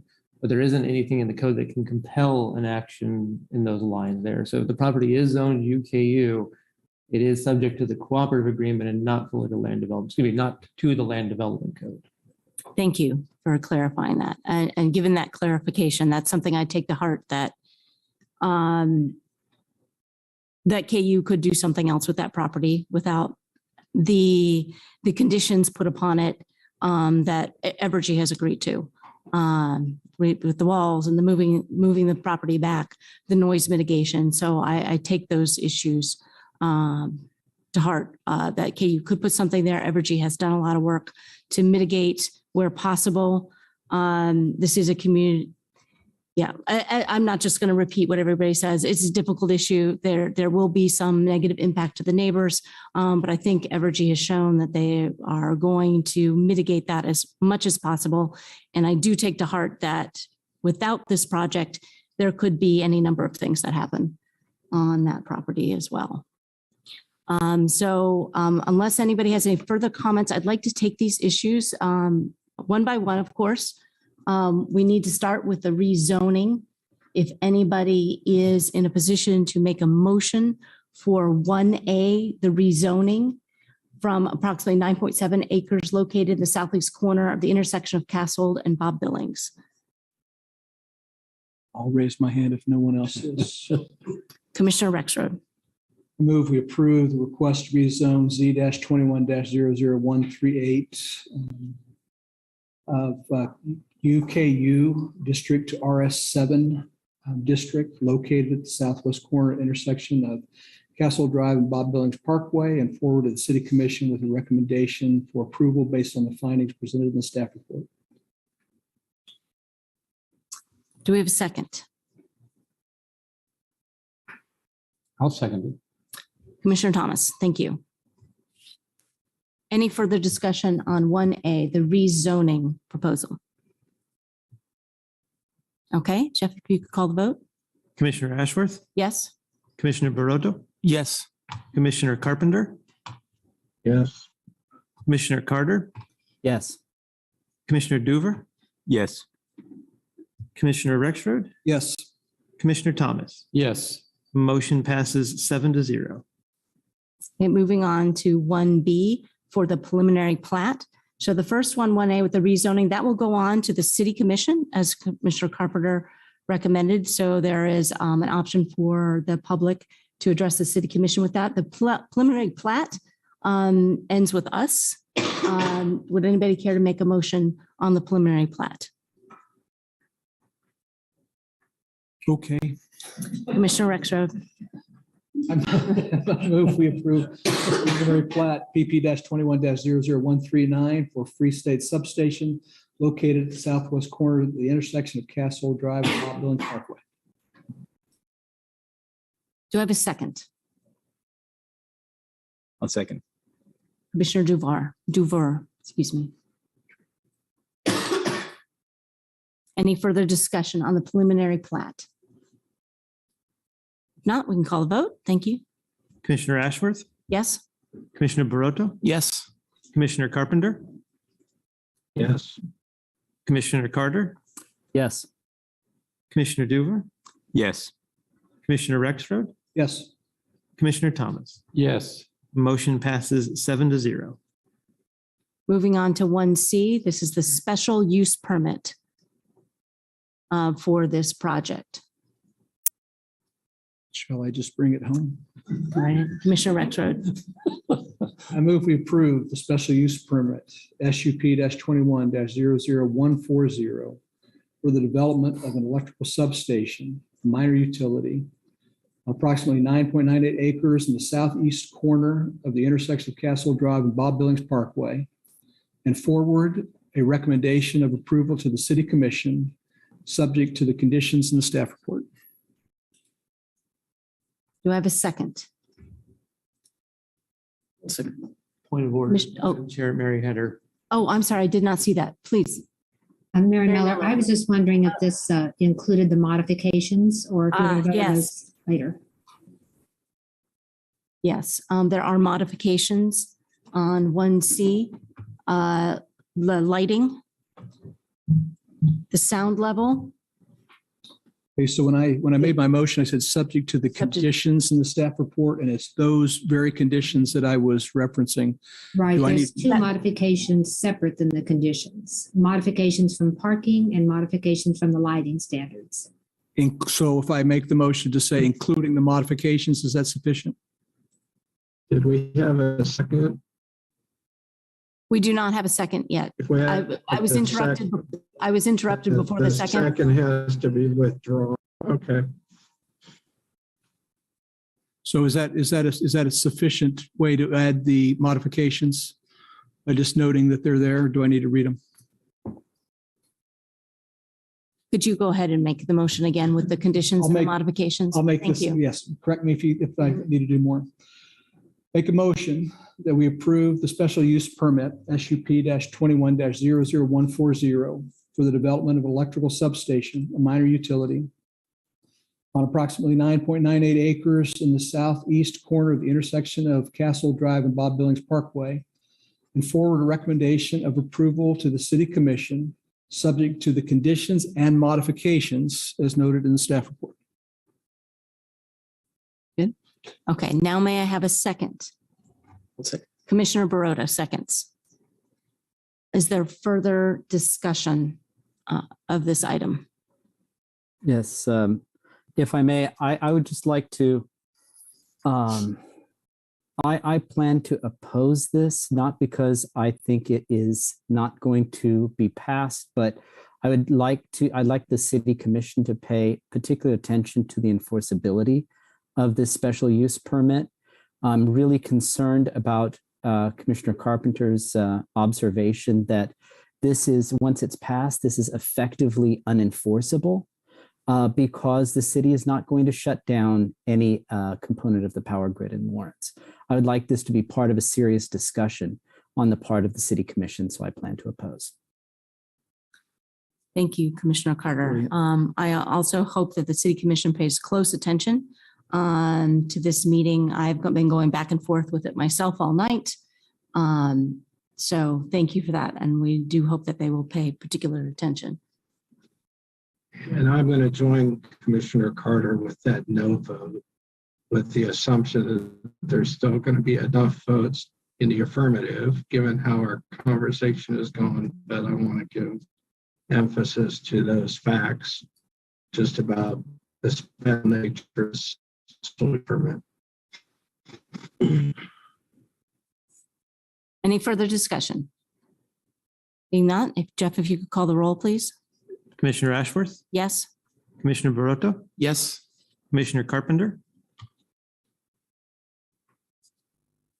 No.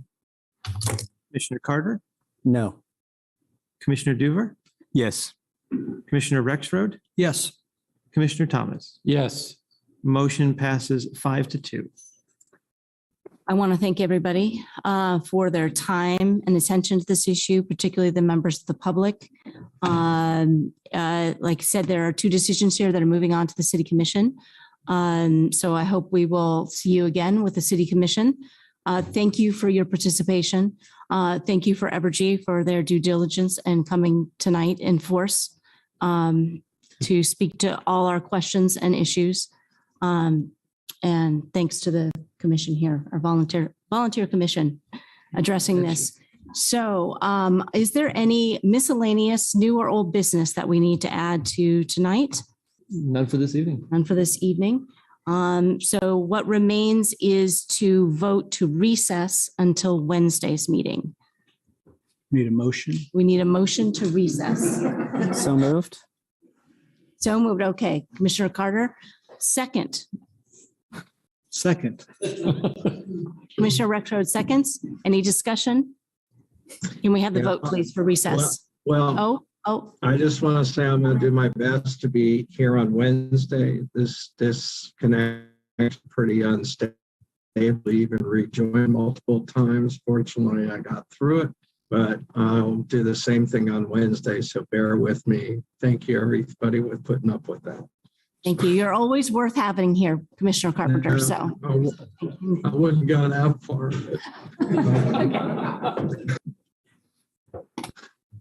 Go for the vote. Commissioner Ashworth, Yes. Commissioner Barota, Yes. Commissioner Carpenter, Yes. Commissioner Carter, Yes. Commissioner Duver, Yes.